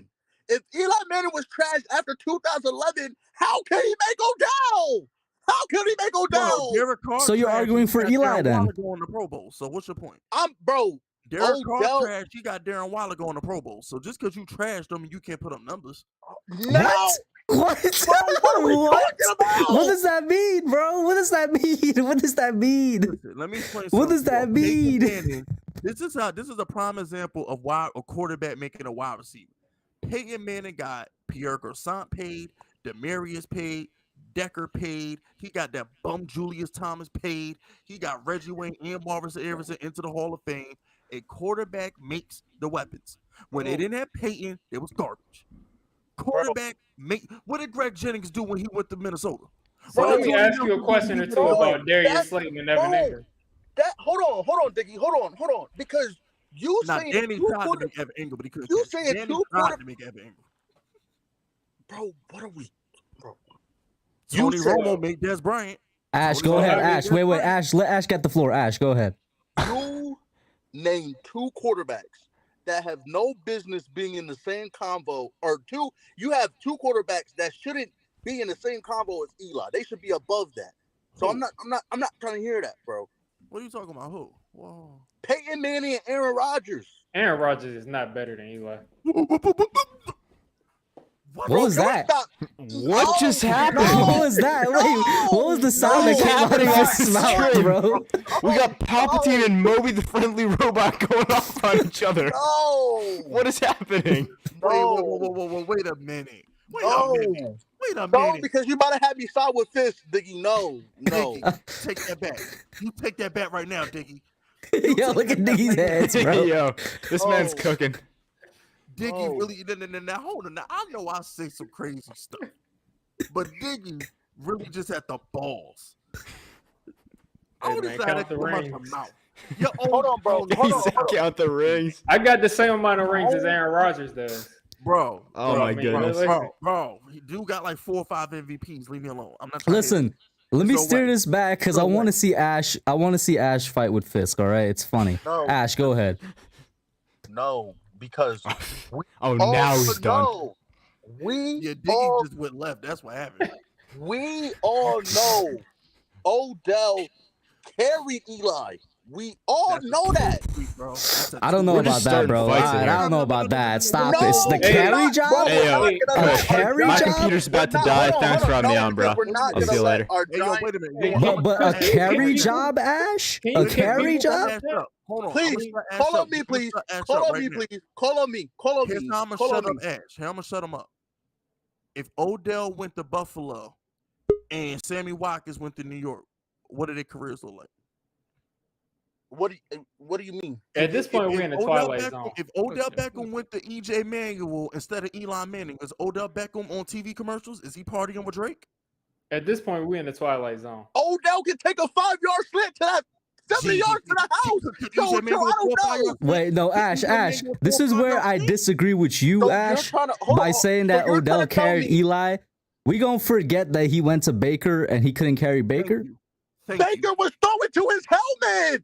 That was last year, bro. That was last year. That was last year. He had like 2 years with Baker, right? 2 or 3 years with Baker. That's all I'm saying. He was hurt. Listen, there's some common ground we can find here, okay? Bro, Hold on, Listen, there's some common ground. Can I just have like 45 seconds? Can I just have like 45 All seconds? right. Ash, you got 45 seconds. But Ash, if you say that Odell carried Eli, bro, I don't know, man. Go ahead. I'm going to say this last thing because I need to shut Ash up because he's bugging right now. You're not shutting me up. Jared Goff was throwing for 4,800 yards a year. Bro, that's Cooper Kupp wasn't leading the That's triple count. fine. Hold on. The minute Matthew Stafford went to LA, Cooper Kupp the best receiver in the league. The minute Odell got to LA with Matthew Stafford, he looked like Odell again.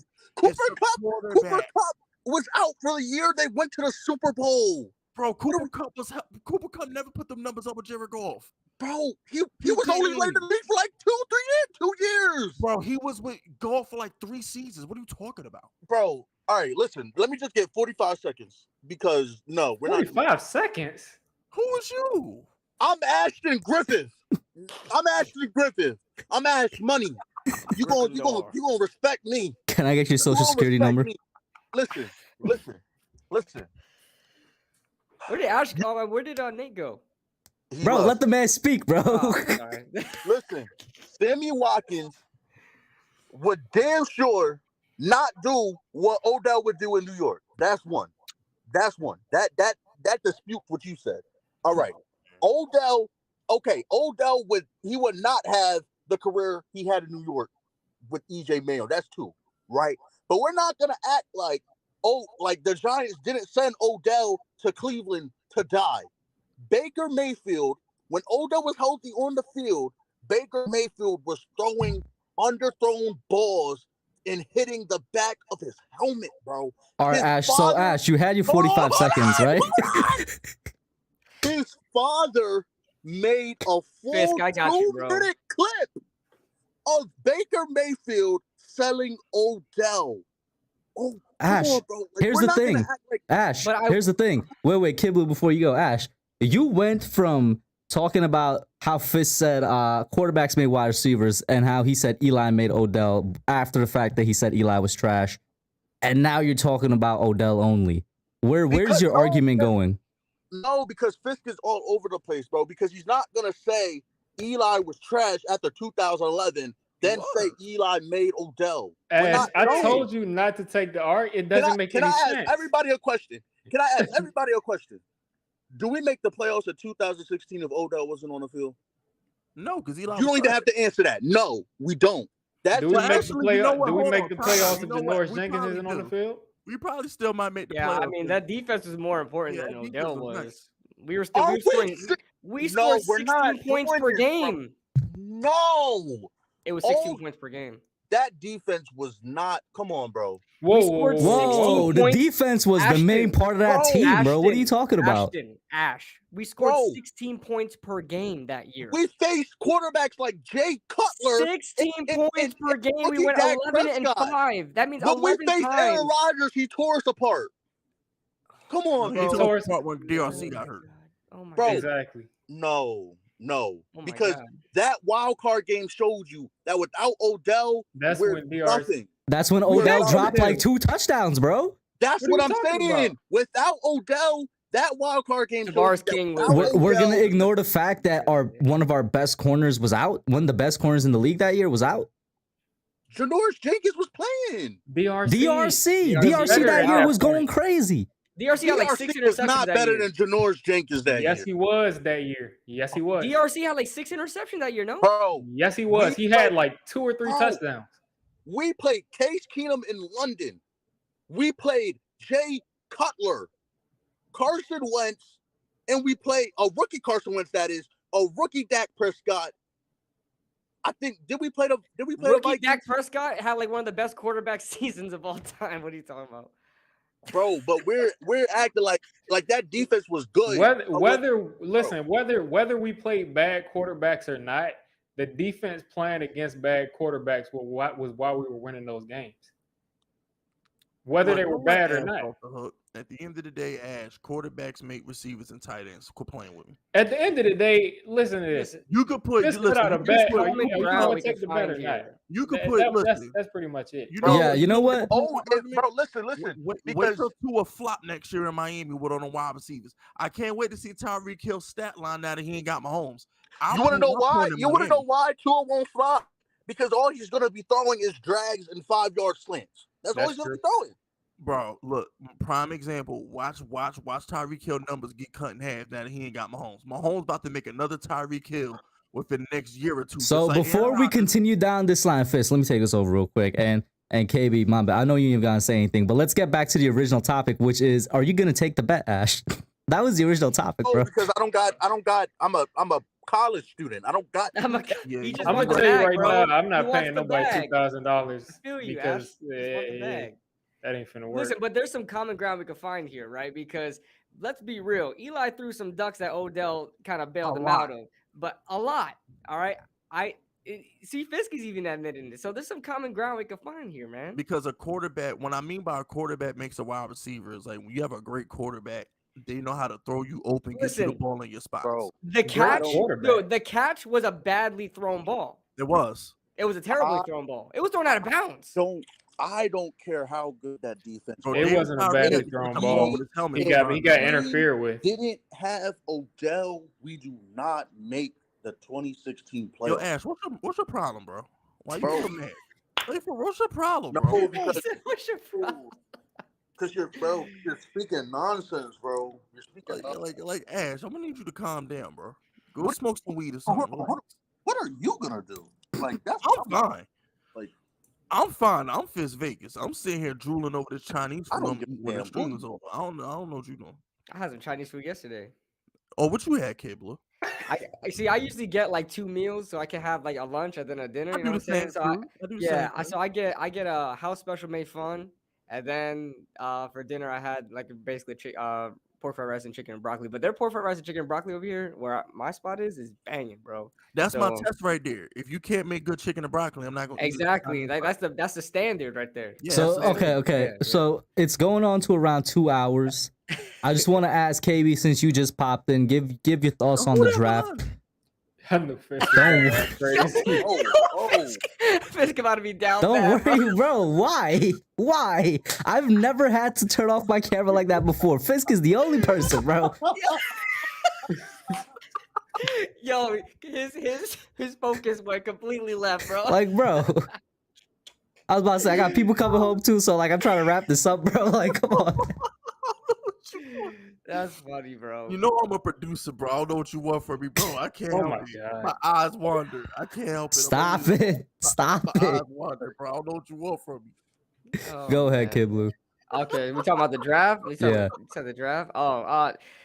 Listen, man, the draft, if I had to give it a grade, so if I know a lot of people are like, oh, I don't want him to give grades, but I mean, I'm just giving grade based on the value of the picks right there, man. I got to give it like it has to be high just because of the 2 picks, you know, in the beginning. So I have to give it like a B+. That's the highest I can go. I don't think I can give it an A yet.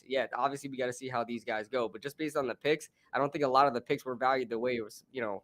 I know a lot of people are like, oh, but it's just because your big board doesn't match with it. Yeah, I know, but it's kind of like consensus stuff, man. It's consensus. There's a lot of people consensusly putting certain players down below and overvalued for things. But like I said, if it works for their scheme, like the Buffalo Bills drafting James Cook in the second round, at the end of the second round, that may have been a little bit of reach, but their scheme. So what's the laugh? What happened? What happened? Do not look at chat, bro. That's it. Continue. Do not look I'm at gonna chat. ask him when he done.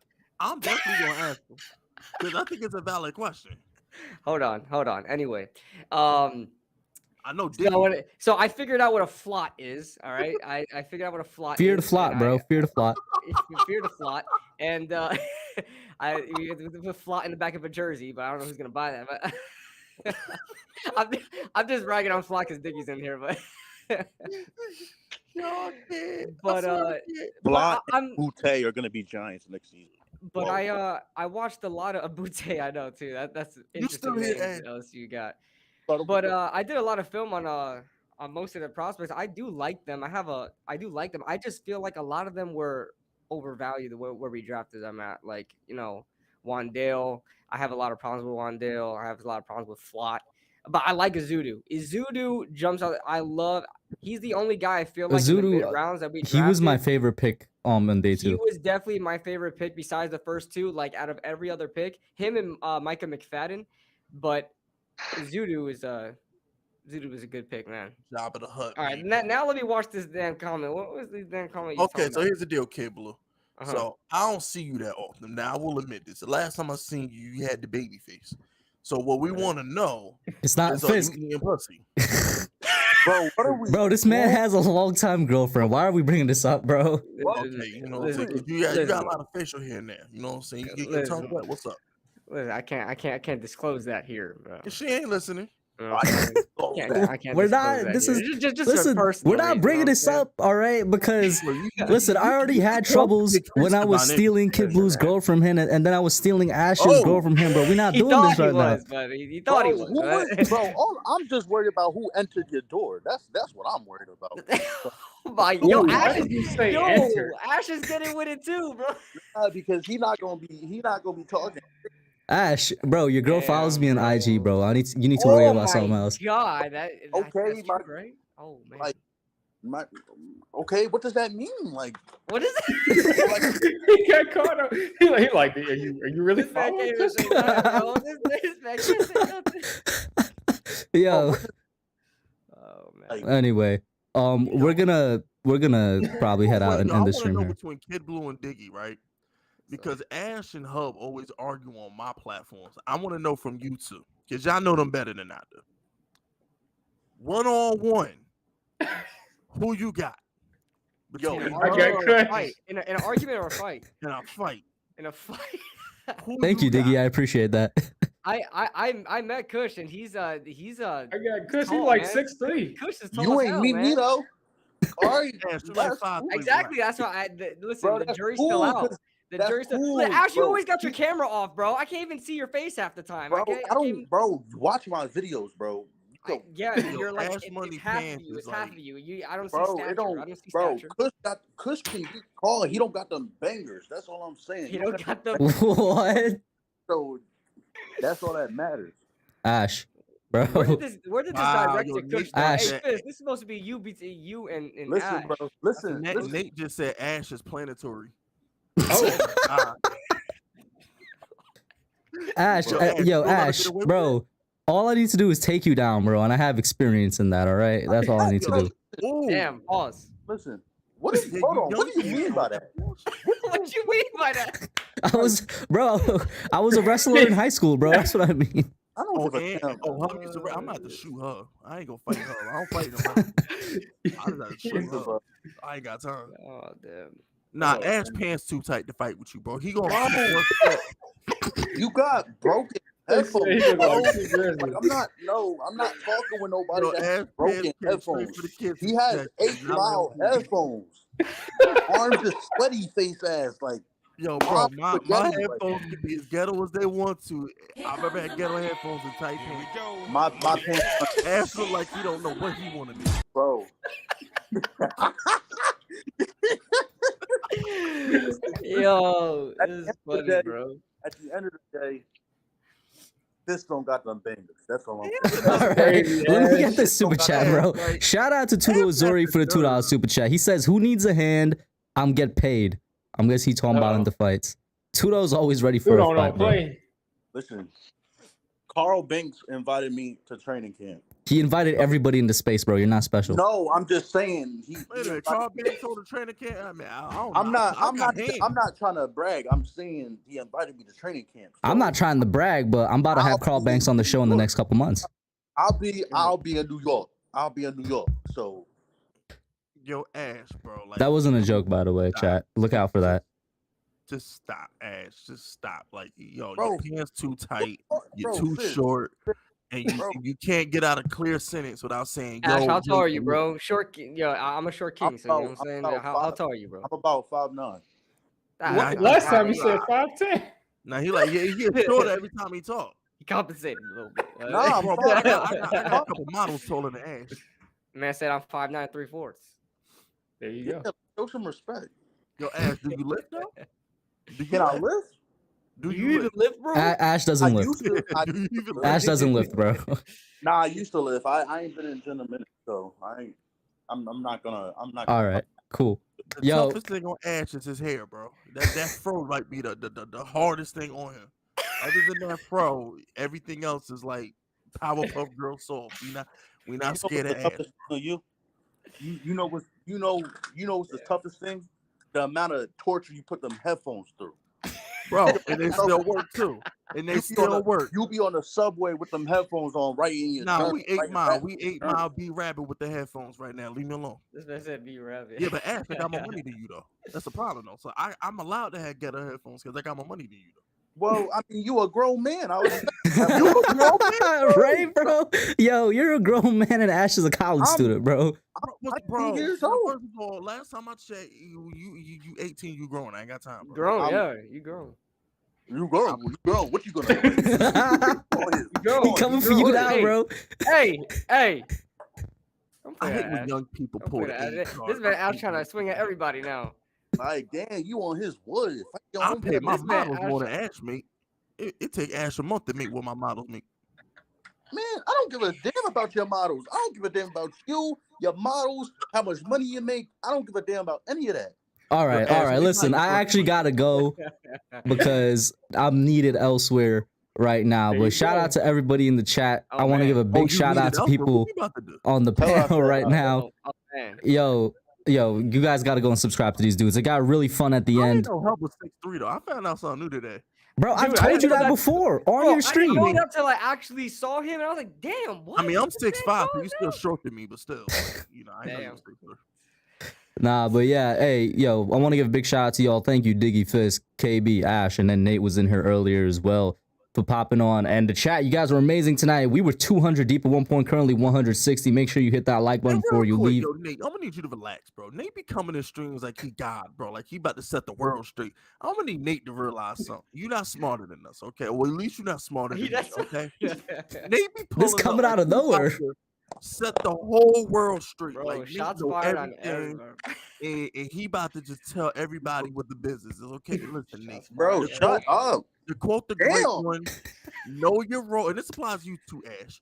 Know your role and shut your mouth. Okay, do those two things and you be all right. I'm done. All right. Fisk firing shots at somebody who can't fire back right now because he's not here.